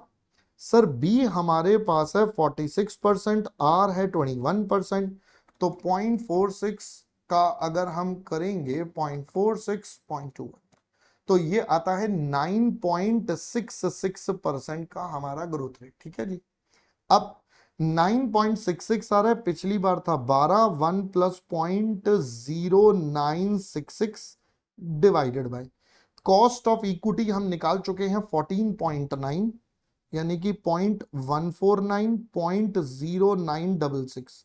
तो we can solve this, plus 1 into 12, तो न्यूमरेटर आता है 13.1592 0966, ये आता है 0.0524। तो अगर मैं इसे कैलकुलेट कर दूं आपके साथ 251.13 अप्रोक्सीमेटली आपके पास आंसर आता है। और अगर हम वॉल्टर भाई की कैलकुलेशन करेंगे तो वॉल्टर मॉडल हम यहीं पर निकाल देते हैं, तो ये हो जाएगा डी हमारा कितना था 12 रुपए, तो डी प्लस अब यहां पर हो जाएगा ई माइनस डी। अब बेटा ई कैसे निकल जाएगा, चलिए बताइए मेरे को ई कैसे निकलेगा। तो अगर हम ई की बात करें तो वी कैन से 46% हमारा रिटेंशन है, तो यानी कि हमारा अर्निंग बेटा कितना होगा, तो यानी कि ये 12 रुपए is representing 54% of the value. तो 12 रुपए अगर 54 है तो अर्निंग होगा 22.22, तो ये बन जाएगा 22.22 माइनस 12 इंटू आर है 0.21 डिवाइडेड बाई 0.149 डिवाइडेड बाई 0.149, यही हमारा कॉन्सेप्ट हो जाएगा आर बाई के। तो let's do this, 22.22 minus 12.21 0.149 plus 12 divided by 0.149, ये आता है 177.21 अप्रोक्सीमेटली। तो बेटा ये हमारे पास दोनों के दोनों आंसर्स आपके निकल गए। तो डिविडेंड का बहुत सिंपल क्वेश्चन था, बस एग्जामिनर थोड़ा सा आपको कंफ्यूज करने का प्रयास करवा रहा है, थोड़ा थोड़ा सा, ताकि आप थोड़े थोड़े कंफ्यूज हो जाएं, ठीक है, वरना इसमें कुछ ऐसा टेक्निकल वाला मैटर बहुत ज्यादा नहीं था। ठीक है जी, चलो, तो ये हमारे पास आंसर भी हो गए, दैट्स ऑल। आइए जी वर्किंग कैपिटल वाले यूनिट पर चलते हैं, देखते हैं इसमें क्या पूछा है इस बार। आपको कहता है management of Parshvam limited is planning to expand its business at international level, consults you for preparing an estimation of working capital need so that they can avail the finance from the bank. Estimated data of Parshvam, क्या नाम है इसका, Parshvam limited reveal the following information. ये बेटा data दिया हमें, basically working capital निकालना है, ठीक है सर। अगर हम यहां पर देखें तो बाबू ये रहा हमारा पूरा का पूरा डेटा। ओहो मजा आ गया सर, याद आ रहा है कुछ कुछ, देखो देखो देखो, अरे वो आ गया, वो आ गया, देखो एक्सपोर्ट सेल्स 3 महीना क्रेडिट 10% बिलो द, अरे हाँ सर ये तो वही है जैसा हमने क्लास में करा था।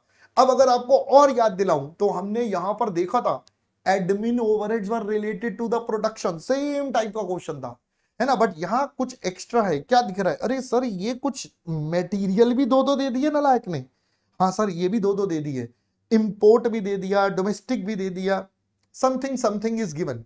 चलो देखेंगे बेटा क्या समथिंग समथिंग गिवन है, हम समथिंग समथिंग को बाद में एनालाइज करते हैं, ठीक है। चलो फिलहाल हमारे पास बेटा ये डेटा गिवन है, मटेरियल है 2 प्रकार का, इस पे 2 स्टार लगे हुए हैं, स्टार कहां है, स्टार कहां है, ये रहे, पहले स्टार पढ़ लेते हैं भाई। स्टार में क्या बोला है, raw material imported will attract a custom duty to be paid upfront with a duty drawback of 5%। तो 20% आपको बेटा कस्टम ड्यूटी देनी है, जिसका इंपोर्ट पे, जिसका इनपुट नहीं मिलेगा तो ये कॉस्ट बन जाएगा, और 5% ड्यूटी ड्रॉबैक मिलेगा, माइनस कर देना है। और ये दोनों अपफ्रंट है, मतलब इसका कोई क्रेडिट में रोल नहीं आएगा, but yes cost per impact करेगा, ये आपके बिजनेस का जब कॉस्ट शीट बनेगा तो उसका पार्ट बन जाएगा, ठीक है जी, ओके सर। आगे क्या कहता है बेटा, आगे आपको कहता है, क्या कहता है क्वेश्चन हमसे, आइए देखते हैं। ये आपको बेटा बाकी खर्चे हैं, वेजेस हैं, 1 महीने का लैग है, ओवरहेड्स हैं, सेल्स है, एडमिन है, lag in payment of S and D, ठीक है, जनरल नॉर्मल सा डेटा है। अभी आगे बढ़ते हैं क्वेश्चन में, और क्या क्या बोला है।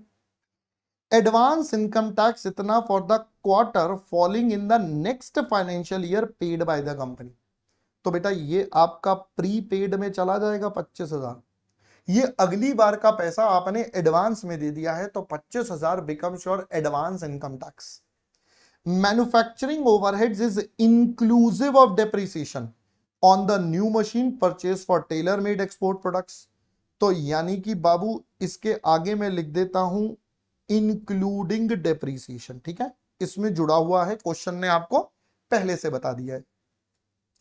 Purchase price of the new machine is 24 lakh with the depreciation rate 10%. Cash gross profit is 20% on domestic sale. तो हमें बेटा जीपी बता दिया है डोमेस्टिक सेल का। अब ये करना हमने बेटा पहले भी सीखा था, वो हम दोबारा से एक बार रिपीट करेंगे भी, पहले आगे पढ़ लेते हैं। However, to promote export, Export Promotion Council provides a revenue subsidy of 2.5% for the new machine purchase. Furthermore, company submits the LOC to its bank and avails the all export sale within 1 month. Financial institution charges 5% fees. तो बेटा ये आपका एक खर्चा जुड़ गया आपका export cell का। Company keeps 1 month stock of raw material and finish goods, goods remain in process for half a month, 90% raw material in the process.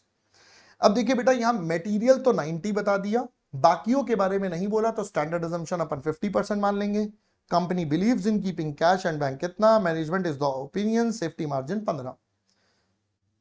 required to prepare the estimated working capital for the next year, advise whether continue with the export business or not, assumption and note should form part of the answer। चलिए बेटा देखिए यहां पर हमने बेटा आपके साथ समझा था, क्योंकि 2 तरीके के एक्सपोर्ट है तो हमें बेटा दोनों को अलग अलग आपके पास करना पड़ेगा कैलकुलेशन। तो अगर मैं दोनों एक्सपोर्ट्स को पहले अलग अलग करूं तो हमने आपके साथ एक कॉन्सेप्ट सीखा था, मैं यहां से शुरू कर रहा हूं। लेट डोमेस्टिक सेल प्राइस 100, तो देयरफॉर इसका कॉग्स आपके पास होगा बेटा 80। अब एक्सपोर्ट का सेलिंग प्राइस बेटा कितना होगा 90, क्योंकि 10% डिस्काउंट पर है, उसका कॉग्स होगा 80। तो दोनों के आपके पास सीओजीएस और सेलिंग प्राइस रेडी है। अब यहां से हम पहले तो अपनी स्टेटमेंट बनाएंगे एक्सपोर्ट और डोमेस्टिक को बाइफरकेट करते हुए। तो भाई अगर मैं अपनी यहां से स्टेटमेंट बनाने का प्रयास करूंगा तो एक तरफ लिखते हैं डोमेस्टिक और एक तरफ हम लिखते हैं एक्सपोर्ट और एक तरफ आ जाएगा टोटल। तो सबसे पहले we will start with our sales. अगर हम सेल्स की बात करेंगे तो डोमेस्टिक सेल है 30 और वो 2480, ये है 30 2480, तो टोटल मिलाकर आता है 5480। माइनस कर देंगे बेटा हमारा सीओजीएस या माइनस कर देंगे बेटा जीपी हमारा। Let's deduct the GP, gross profit हम बेटा यहां से माइनस करेंगे। तो हमारे पास जो बचेगा वो बचेगा कॉग्स, यहां से हमारे पास बचेगा हमारा कॉग्स। अब यहां से जीपी कितना, तो बेटा ध्यान रखना है ये हो जाएगा 30 लाख इंटू 20/100 और ये हो जाएगा 2480 इंटू 10/90। ये दोनों के जीपी निकलेंगे। तो 30 लाख का तो 20% सीधा सीधा 6 लाख, यानी कि ये आता है आपके पास पहले तो सबसे पहले बेटा 24 लाख रुपए। This is the first thing. Second अगर मैं निकालूं 24,80,000 10/90, तो ये आता है 2,75,555। ये आपके पास बेटा वैल्यू आती है। तो अगर मैं इसमें से माइनस करूंगा 2,75,555, ये आता है 2,20,000, सॉरी ये है बेटा 22,04,445 प्लस 24 लाख और जोड़ दें 46,04,445। ये बेटा मेरे पास आता है सीओजीएस। अब मैंने आपको समझाया था कि आप जब सीओजीएस निकालेंगे तो एक बार क्रॉस वेरीफाई करेंगे। अब क्रॉस वेरीफाई कैसे करेंगे आइए जरा समझ लेते हैं, how we are going to do the cross verification. ठीक है सर, सबसे पहले तो सीओजीएस में सबसे पहले आना चाहिए मटेरियल। आइए चेक करते हैं। अरे कहां गया मेरा क्वेश्चन, ये रहा। मटेरियल में 9 लाख है बट ये 6 लाख नहीं है, क्योंकि इसमें बेटा कस्टम ड्यूटी का भी एडिशन होगा, ड्यूटी ड्रॉबैक भी एडजस्ट होगा। तो अगर हम इसको देखेंगे तो वी वुड से 6 लाख, फिर इसमें 20% का कस्टम ड्यूटी या 5% का ड्रॉबैक है, तो यानी कि इंटू 120 और इंटू 105, तो ये मेरे पास बेटा वैल्यू निकल जाएगी। ओ सॉरी इंटू 95 होगा, ये 5% कम होना है ना, ये 95 हो जाएगा। ये मेरे पास आ जाता है नहीं 95 नहीं होगा, रुको मैंने गलत कर दिया, क्योंकि ये दोनों बेटा ओरिजिनल वैल्यू पर लगेगा। तो 6 लाख का 20%, 20 था ना पहले तो, हाँ 20 और 5 है, तो बेटा 20% एक जुड़ेगा, फिर 6 लाख का 5% टका बेटा माइनस हो जाएगा। तो आपके पास जो इसका कॉस्ट निकल कर आएगा बेसिकली आ जाएगा 6 लाख 15% जुड़ के बेटा ये आएगा 690। तो 9, ये 9 रहेगा, ये 690, ये भी पार्ट में रहेगा और ये भी पार्ट में रहेगा। अब अगर हम इस 2640 को जोड़ते हैं, इफ वी इंक्लूड दिस 2640, तो बेटा 2640 में डेप्रीसिएशन जुड़ा हुआ है। अब डेप्रीसिएशन के अलावा देखो यहां पर वैसे तो क्वेश्चन ने कुछ बोला नहीं है कैश लेना है क्या, तो आप अपनी एजम्पशन के हिसाब से काम कर सकते हैं कि आपको कैश वाला निकालना है या टोटल बेसिस पे निकालना है। आपको दोनों में से जो अच्छा लगे आप वो कर सकते हैं। You can solve it by any of the option, आपकी चॉइस है बेटा, जैसे आपको कंफर्टेबल लगे आप वैसे कर लें। अब मैं यहां पर फिलहाल कैश वाले मेथड से एक बार करके देखता हूं। तो मुझे डेप्रीसिएशन को बेटा यहां से हटाना पड़ेगा। अब डेप्रीसिएशन कैसे निकलेगा आइए जरा देख लेते हैं। तो हमें नीचे बेटा एसेट्स की डिटेल दी हुई थी कि हमारा एसेट्स कितने का है। हमें बताया था 24 लाख का एसेट्स है जिस पर 10% का डेप्रीसिएशन है, यानी कि 2,40,000 रुपए का है। साथ साथ आपको बेटा यहां पर एक और चीज बोली थी कि आपको रिवेन्यू सब्सिडी मिलती है। यहां पर आपको बोला था रिवेन्यू सब्सिडी मिलती है, ये वाला पॉइंट भी है हमारे पास। अब ये जो रिवेन्यू सब्सिडी है बेटा ये भी हमारी एडजस्ट होगी, क्योंकि ये हमारे पास सब्सिडी मिल रही है, एग्जैक्ट नहीं है तो हम यही मानेंगे कि इसको प्रोडक्शन के खर्चों में ही एडजस्ट करेंगे, दैट इज ओवरहेड्स में। तो यानी कि अगर मैं देखूं आपके पास आपके कैश वाले खर्चे कितने होंगे, तो अगर हम कैश वाले खर्चे देखेंगे तो 26,40,000 एक है, 2,40,000 रुपए का इसमें से डेप्रिसिएशन चला गया। इसके अलावा 2.5% की आपको रिवेन्यू सब्सिडी है for the new machine purchase. तो यानी कि ये आपके एसेट्स यानी कि ओवरहेड्स या डेप्रिसिएशन से एडजस्ट होना है। तो 2.5% की बेटा 24 लाख का 2.5% निकाल लेते हैं, दैट इज 60,000 का। तो 60,000 का सब्सिडी ऑफ एसेट्स, ठीक है जी। तो ये भी माइनस, तो आपके पास बच गया 26, 40, 60,000 और 240। तो आपके पास बचता है 2340। तो ये लेना पड़ेगा कैश के लिए 2340। पहले इतने तक का टोटल करेंगे हम। तो 2340 प्लस 6 प्लस 6.9 प्लस 9 ये आता है 45,30,000 रुपीज। लो जी, हमारे पास बेटा ये वाला पैसा आ रहा है 45,30,000। अब ये निकल गया बेटा 4530।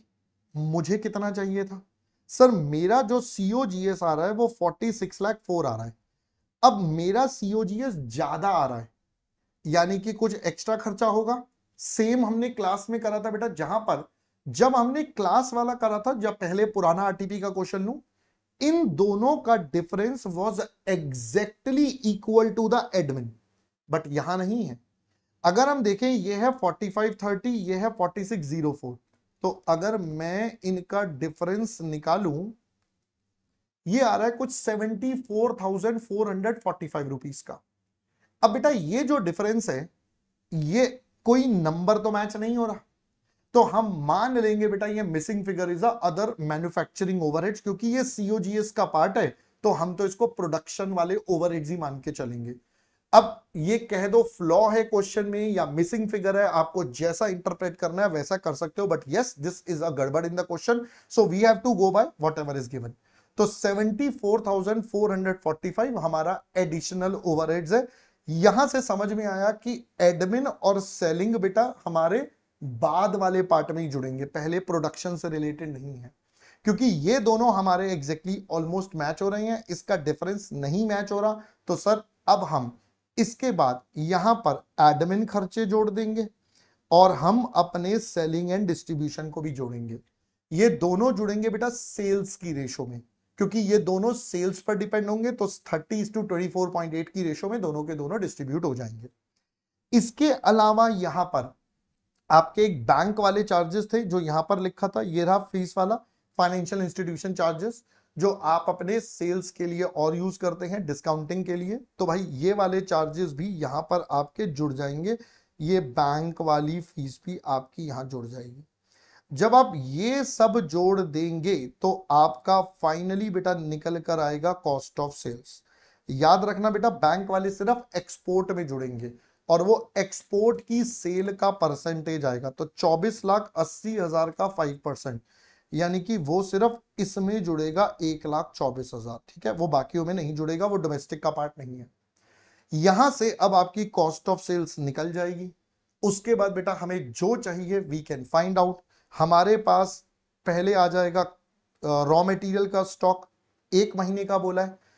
अब स्टॉक आपका ये रहा 9 और 690, 15,90,000 के स्टॉक पर 1 महीना। फिर उसके बाद WIP में बेटा क्या क्या आएगा? WIP में रॉ मटेरियल 90% है, तो 15,90,000 का 90%। फिर उसके बाद वेजेस और ये वाले ओवरहेड्स और जो 74,000 के और ओवरहेड्स हैं, ये सब मिलाकर आपका बेटा कितना हो जाएगा? हाफ अ मंथ का फॉर 50%। ठीक है, चलिए एक काम करते हैं। आई नो आपको थोड़ा कंफ्यूजन हो रहा होगा, है ना, सर क्या बोले जा रही है, क्या हो गया है ना। चलो मैं एक काम करता हूं, सॉल्यूशन से आपको एक एक करके सारे पॉइंट्स करवाता हूं। ठीक है सर, करवा दो। चलो देखो बेटा, ये था हमारा 9th, लीजिए सबसे पहले वर्किंग नोट ही सबसे इंपॉर्टेंट है इसमें। ये देखिए हमने भी बेटा ऐसे ही करा था, ये सेम पॉइंट है। सेलिंग प्राइस को 100 माना, ग्रॉस प्रॉफिट 20 हो गया, 80 हो गया, 10% 90। तो भाई एक में 10 रुपए है, 11.11% आ गया, एक में एग्जैक्ट 20% है। यहां पर इन्होंने 11.11% लिया है, तो राउंडिंग ऑफ का थोड़ा फर्क है। हमारा जो आंसर था मेरे ख्याल से थोड़ा सा डिफरेंस है। हाँ, हमारा 555 आ रहा है, इनका 528 आ रहा है, वो इन्होंने 11.11 ले लिया। दोनों में से कुछ भी कर सकते हो, दोनों ही सही हैं। तो ये हमारा COGS। अब इसके बाद इन्होंने एडमिन जोड़ दिया सेल्स की रेशो में, S&D और बैंक फीस। ठीक है जी, वो सिर्फ एक्सपोर्ट में। We have got the total cost. Cost इन्होंने निकाल दी है वैसे 9690, ये आ गया वेजेस कैश वाला, और ये हमारा मिसिंग फिगर या बैलेंसिंग फिगर जो मैंने आपको बताया। फिर सीओपी के बाद ये खर्चे जुड़ गए सारे के सारे, we have got the total cost. ये दोनों के दोनों बेटा हमारे यहां से और यहां से आपके टैली भी हो जाएंगे। ठीक है जी, आप ये स्टेटमेंट नहीं बनाओगे तो भी चलेगा, बस आपको याद रखना पड़ेगा कि सीओजीएस में कौन कौन से एलिमेंट आपके पास हैं। ये बेटा रॉ मटेरियल की कैलकुलेशन इन्होंने दिखा दी है, ये ओवरहेड्स की कैलकुलेशन बेटा इन्होंने दिखा दी है। ठीक है, ओके। अब आगे बढ़ते हैं वर्किंग सारी कैलकुलेशंस पर। वर्क यहां पर मटेरियल बेटा दोनों का मिलाकर 15,90,000 का 1/12। WIP मटेरियल का हाफ मंथ का 90% डीओसी, और बाकी सभी खर्चे हाफ मंथ के 50%। तो wages half month 50%, overheads half month 50%, ये अदर वाले जो मिसिंग फिगर है आप चाहो तो दोनों को कंबाइन, इनफैक्ट मैंने तो आपको क्लास में इन तीनों को कंबाइन करके ही बताया है। ठीक है, फिर ये सीओजीएस के बेस पर बेटा एक महीने के डेटर्स की अगर हम बात करें तो डेटर्स के लिए बेटा क्या बोला था, देखिए 1.5 मंथ, और हमें बोला गया था यहां पर बेटा 3 मंथ, तो एक 1.5 मंथ वाले हैं और एक हमारे पास बेटा 3 मंथ वाले हैं। ठीक है, अब याद रखना जल्दी जल्दी में बच्चा इसे 3 मंथ ले लेगा, 1.5 मंथ तो ठीक है, ये 3 गलत है। क्यों सर? क्योंकि बेटा इसके लिए यहां बोला गया था नीचे company submits the letter of credit to its bank and avail all export sale value within 1 month. तो एक महीने में वो सारा पैसा ले लेती है एलओसी लेटर ऑफ क्रेडिट के थ्रू, उसको डिस्काउंट करवा लेती है, उसके लिए 5% का खर्चा लगता है। तो यानी कि कंपनी का जो एक्सपोर्ट सेल का पैसा है वो भी एक महीने के लिए ब्लॉक होता है। तो भाई डोमेस्टिक वाला आएगा 1.5 मंथ, एक्सपोर्ट वाला भी 1 मंथ। तो चेक करते हैं बेटा, ये देखिए डोमेस्टिक वाला 1.5, एक्सपोर्ट वाला 1, यही पॉइंट था बेटा दोनों। ठीक है जी, कैश एंड बैंक बेटा गिवन था, प्रीपेड एडमिन, एडमिन प्रीपेड थे, admin expenses advance for 2 months. ठीक है, 2 मंथ का एडवांस है, ये प्रीपेड आ गया 2 महीने का बेटा। इनकम टैक्स हमने पहले ही देख लिया था, so we have gross working capital.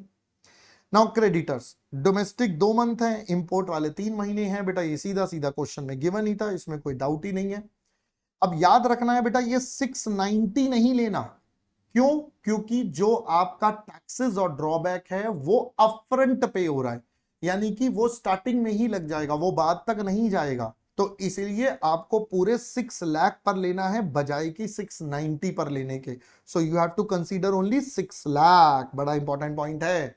ठीक है, लैग इन वेजेस पेमेंट आधे महीने का, ओवरहेड्स का इन्होंने इस पे मान लिया है कि इस पे भाई ओवरहेड्स बोला है तो सारे ओवरहेड्स पे मान लिया।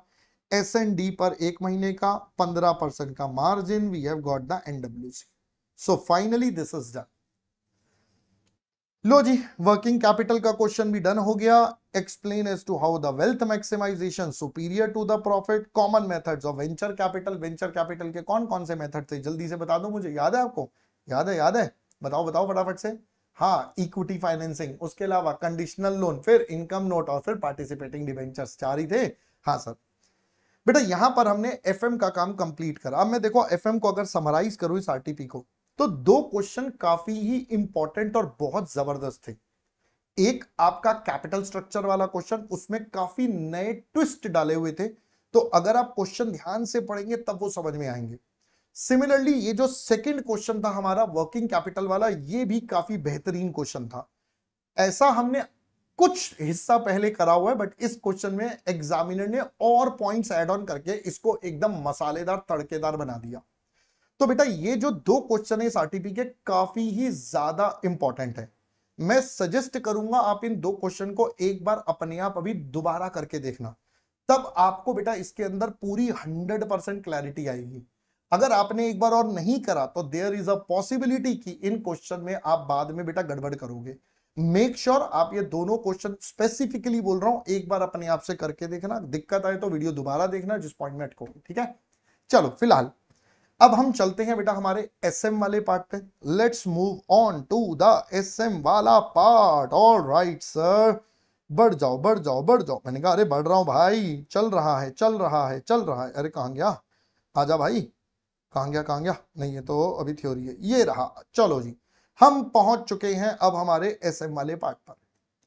देखो बेटा, एसएम में सबसे पहले अगेन हमारे पास एमसीक्यू क्वेश्चन है या केस सिनेरियो क्वेश्चन है। आइए बेटा इन्हीं को पहले पढ़ते हैं, समझते हैं, देखते हैं क्या क्या आंसर निकलते हैं। देखिए बेटा, design fabs is a fast growing clothing brand in India. It started with a clear goal to make stylish clothes affordable for everyone while also being mindful of the environment. Company strongly believes in three values: inclusivity, sustainability, and innovation. Design Fabs, a dynamic player in India's bustling clothing industry, offers a compelling example of how astute integration of core business principles can pave the way to Trump. मतलब अपने business के जो principles है उसको business में अच्छे से लगाओ और तो भैया आपको एकदम तबाही वाला बिजनेस आराम से बना सकते हो। Design Fabs were born with a clear vision. देखो यहां पर उसने क्लियरली बातें करा, भैया मेरा विजन क्या है। विजन क्या है? Making stylish clothing accessible to every Indian while minimising their environmental impact through sustainability initiative.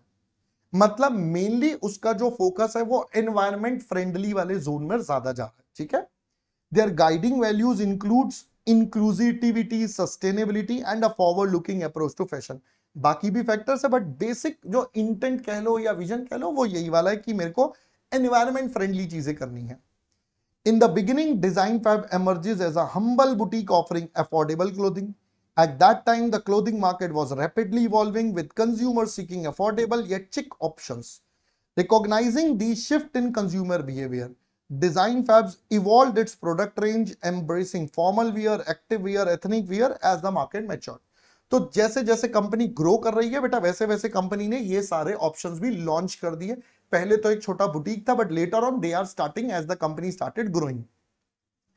There ability, और रुक जा भाई, their ability to comprehend customer styles was pivotal.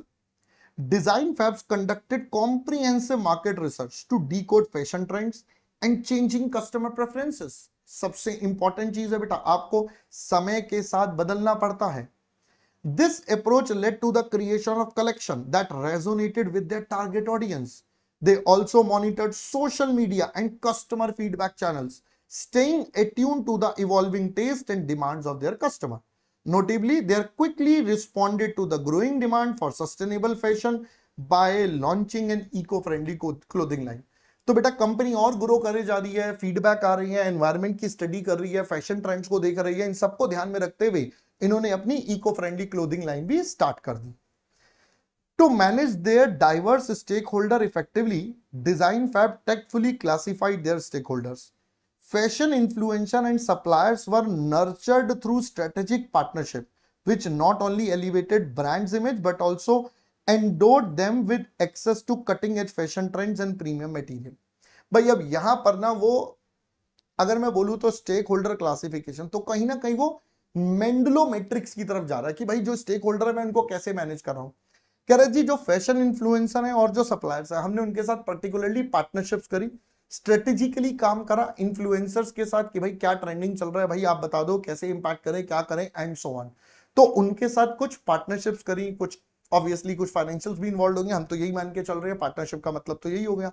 ठीक है, अपन मान के चल रहे हैं, अभी तो पढ़ लेते हैं बस, बाकी देखेंगे क्वेश्चन में क्या है। ठीक है, simultaneously they maintained transparent and responsive communication with local communities and loyal customers. By actively addressing their concerns and soliciting feedback, Design Fabs upheld a positive reputation and nurtured customer loyalty. Design Fab pros laid in the ability of trend forecasting, efficient supply chain, and robust vendor relationship. Their design team instantly innovated to remain ahead of evolving fashion trends, allowing them to design collections that resonated deeply with their customer base. Their streamlined supply chain reduced lead time and operational cost, which translated into competitive pricing and the timely delivery of high quality products. Strong vendor relationship provided them with the consistent supply of premium material, further fortifying their core competencies. To fuel sustainable growth, Design Fab executed a two-pronged approach encompasses market penetration and diversification. बेटा दो काम कर रहे हैं, They embarked on a journey into tier 2, tier 3 cities within India, capturing the attention of urban and semi-urban, simultaneously ventured into international markets, site or region where Indian fashion was gaining traction. तो बेटा दो strategies का use कर रहे हैं, market penetration और दूसरा बेटा diversification. Recognizing that growth necessitates change, design fabs cultivated a corporate culture that celebrated adaptability and innovation. बहुत इंपॉर्टेंट होता है कल्चर, है ना. Employees were not merely encouraged but were adequately empowered through specialized training program, equipping them with the skills needed for seamless adaptation, launches and market expansions. Vigilant strategic control mechanism underpinned designs fab growth trajectory, ensuring that their expansion remain harmonized with their values and overreaching objectives. Routine performance assessment and evaluative protocols equipped the organization with real-time insights.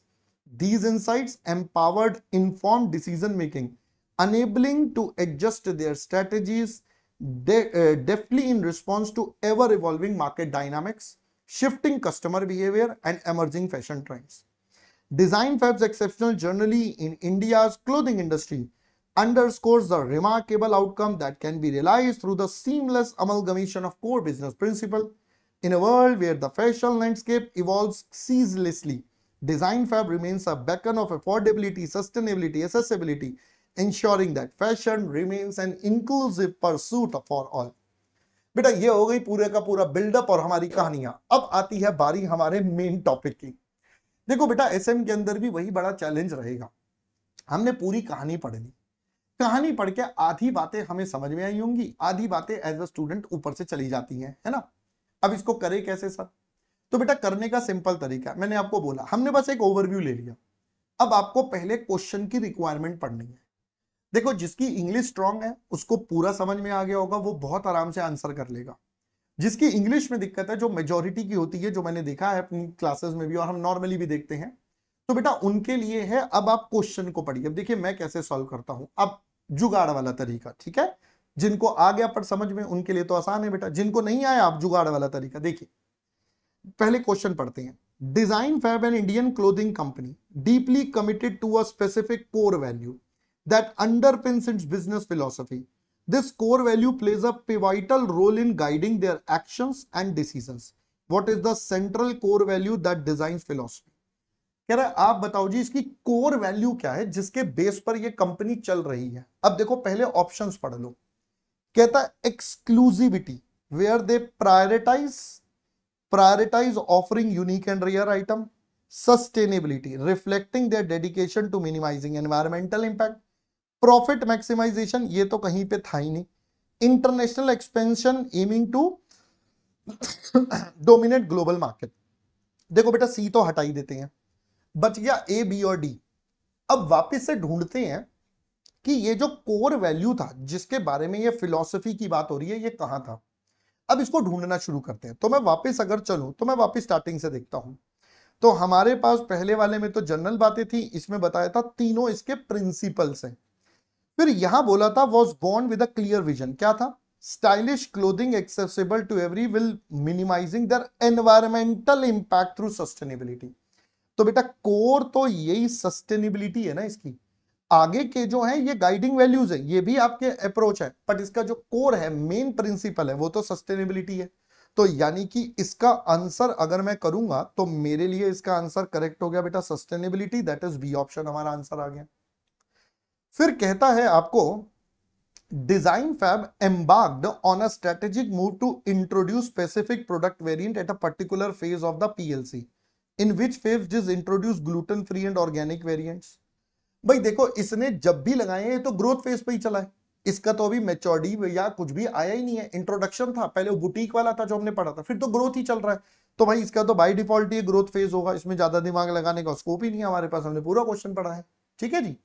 आगे देखिए, आगे कहता है Design Fab showcased agility in adopting to evolving customer preferences.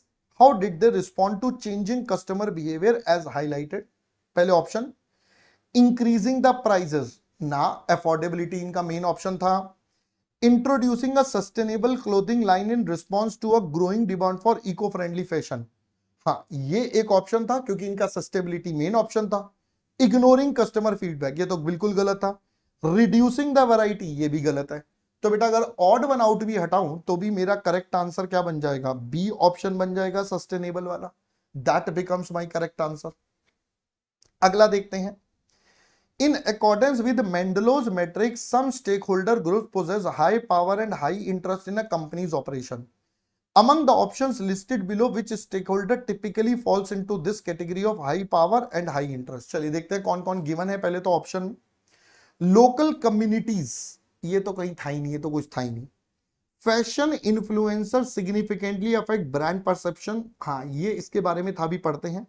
Loyal customers, बेटा customers जो होते हैं उनके पास पावर तो है बट इंटरेस्ट नहीं होता।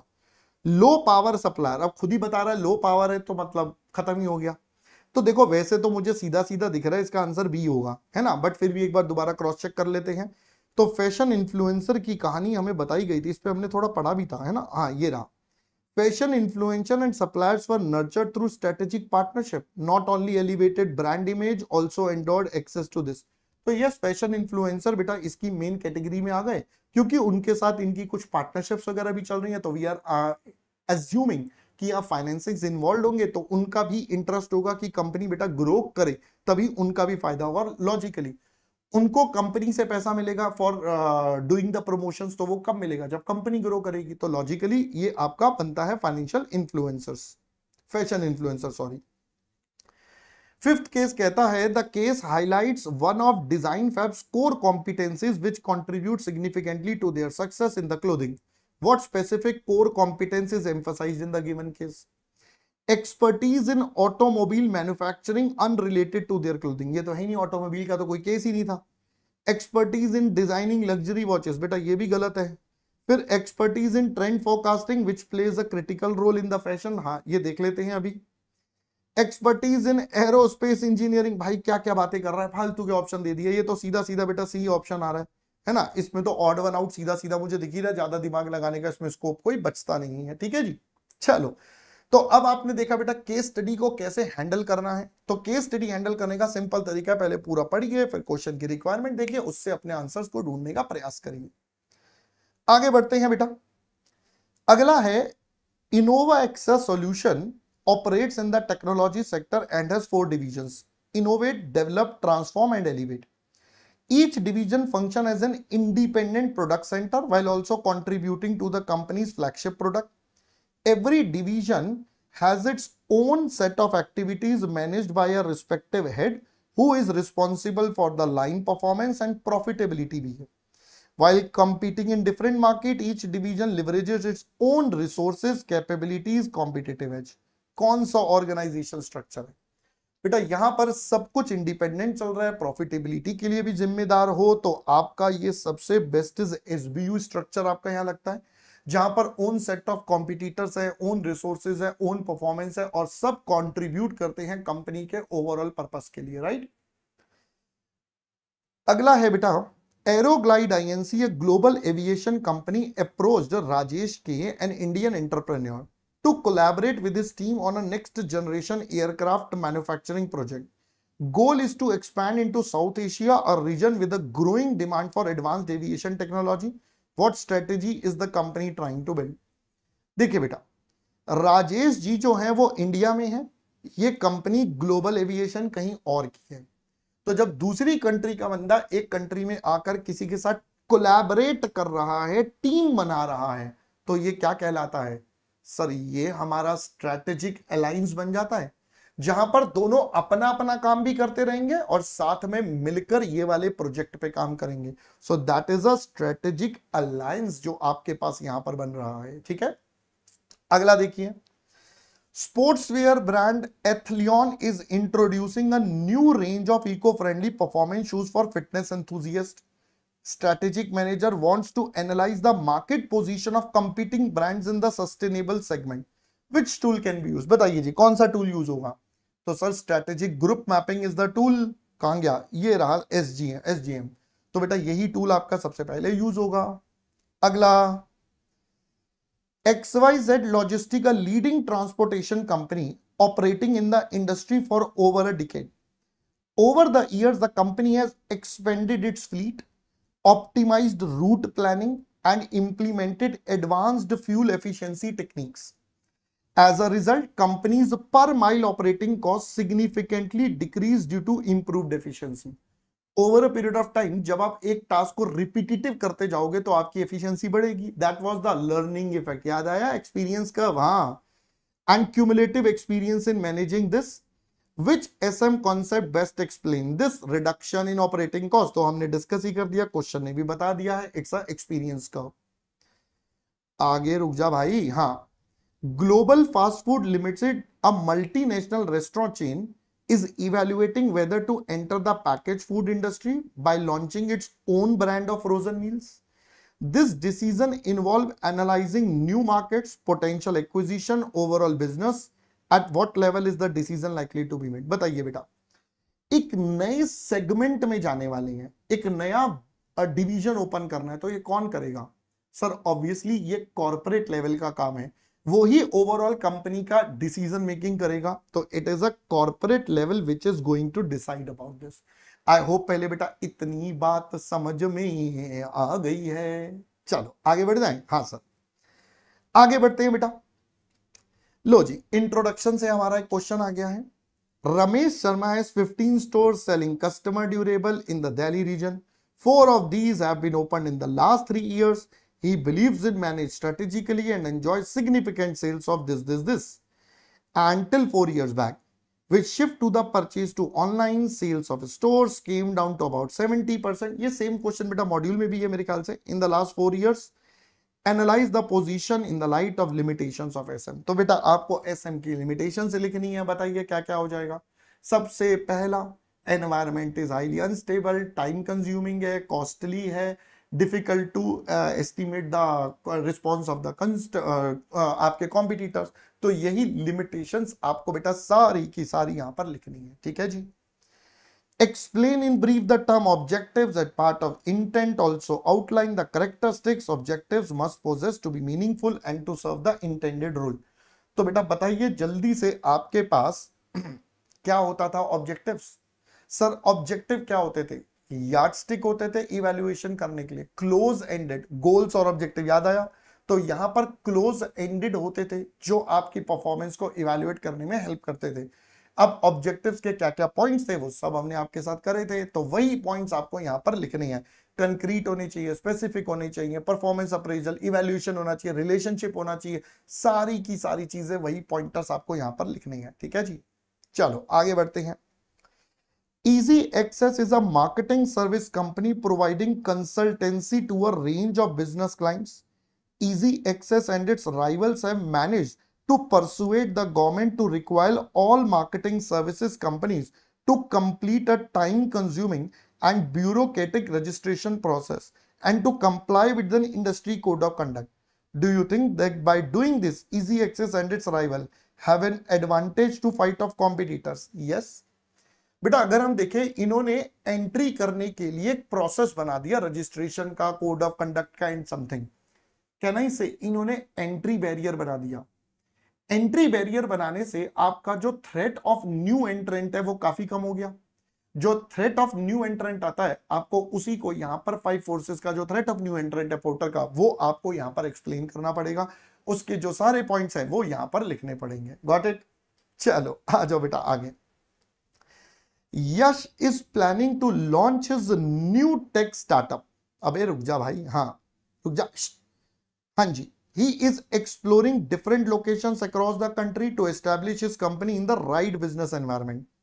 One option is the city of Bengaluru, the Silicon Valley of India, with an engaging network of entrepreneurs, investors, advisors, mentors, coupled with various subsidies for new ventures and tax benefit. Bengaluru might be an ideal choice for Yash to establish his company and increase the chances of success. Define the term business environment. With respect to the above scenario, explain the different ways in which the interaction with its environment can be helpful. तो पहले तो बेटा in business environment क्या है?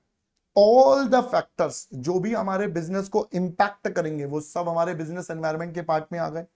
अब इससे क्या क्या होता था? बिजनेस एनवायरनमेंट से सबसे पहले आपको जब इसको एनालाइज करते हो तो अपॉर्चुनिटीज एंड थ्रेट्स पता चलती हैं। फिर उसके बाद बेटा आपके पास डायरेक्शंस देता है ग्रोथ का कि आपको ग्रोथ कैसे करना है। कॉन्टिन्यूअस लर्निंग था, इमेज बिल्डिंग था और मैनेजिंग या मीटिंग कंपटीशन। यही पॉइंट्स थे आपके जब आप एनवायरनमेंट से कनेक्ट करते हैं। तो ये पढ़ चुके हैं ना? हाँ सर, याद भी आ गए पॉइंट्स, है ना? चलो, समरी नोट्स आपको दिए थे बेटा, उसके अंदर भी सब लिखा हुआ है, राइट? हाँ सर। आगे कहता है Elite Wheels Limited is a luxury automobile manufacturer that caters to affluent customers seeking exclusivity and high end features. The company offers premium vehicles with cutting edge technology, showed customization options and top tier customer service. Unlike mass market car brands, company charges a significant premium for its automobiles, ensuring that only a niche segment of customers can afford them. बेटा अगर मैं बोलूं तो they are focusing on narrow market, अपन ने पढ़ा था, जैसे आपके पास फरारी और रोल्स रॉय वाला पार्ट आ गया। They are serving a very narrow market. तो नैरो मार्केट में आपके पास पहले तो फोकस आ गया, plus they are doing offering premium vehicles and everything. तो यहां कस्टमाइजेशन यानी कि डिफरेंशिएशन आ रहा है। तो कहना ही से कहीं ना कहीं ये फोकस्ड डिफरेंशिएशन की बातें कर रहा है, जहां पर आप एक नैरो मार्केट को एक निश सेगमेंट के ऊपर ही फोकस कर रहे हैं। Additionally, company invests heavily in advanced engineering and innovation to maintain its superior quality and brand prestige. Identify and explain the strategy. तो आपको बेटा यहां पर फोकस्ड डिफरेंशिएशन के बारे में पूरा का पूरा लिखना पड़ेगा, ठीक है जी? चलो, short note on SWOT analysis. I don't think इसमें कुछ एक्सप्लेन करने की जरूरत है आपको। आगे देखिए बेटा, Zinclo Limited is an established online children gaming company in Japan. They are performing good in the gaming industry. Management has decided to expand its business. They decided to start a premium sports drink named Jinx for athletes. Identify and explain the growth strategy. बेटा ना यहां पर थोड़ी देर के लिए एक बात सुनना। देखो पहले तो ना ये सबको समझ में आता है कि हाँ यार यहां पर ना कंपनी डाइवर्सिफिकेशन कर रही है, entering into the new segment, बेटा न्यू प्रोडक्ट न्यू मार्केट। अब यहां पर ना आपको जनरल पॉइंट बोला है ग्रोथ स्ट्रेटेजी के बारे में बताइए। अब ग्रोथ में हमारे पास क्या क्या था? मार्केट पेनिट्रेशन, उसके अलावा मार्केट डेवलपमेंट, प्रोडक्ट डेवलपमेंट और डाइवर्सिफिकेशन। अब यहां डाइवर्सिफिकेशन में भी आपको लिखना पड़ेगा कौन सा वाला है। तो अभी कंपनी गेमिंग वाली है, अब कंपनी कोई जूस या स्पोर्ट्स ड्रिंक में जा रही है, तो बेटा कहना ही से इट्स अ अनरिलेटेड डाइवर्सिफिकेशन। ये हमारे एग्जिस्टिंग बिजनेस से कहीं भी कोई भी मेल नहीं खाता। तो जब ये अनरिलेटेड डाइवर्सिफिकेशन है तो we can say it's a conglomerate diversification. तो यहां पर आपको बेटा कॉन्ग्लोमरेट डाइवर्सिफिकेशन लिंक करना है और उसके बारे में आपको एक्सप्लेन करना है। आई होप पहले बात समझ में आ गई, ठीक है? Write a short note on the role of ADL matrix. तो एडीएल मैट्रिक्स के बारे में लिखना है बेटा, एडीएल का जनरल पॉइंट लिखना पहले, उसके बाद क्या बताओगे उसमें? डोमिनेंट, स्ट्रॉन्ग, फेवरेबल, टेनेबल और वीक। ये 5 पॉइंट्स को बेटा आपको एक्सप्लेन करना है, जो अपन ने क्लास में भी सीखा था, ठीक है? आइए जी चैप्टर 5 को देख लेते हैं। Eco Pure Limited, a sustainable packing manufacturer, faces challenges in goal alignment, resource allocation and customer satisfaction.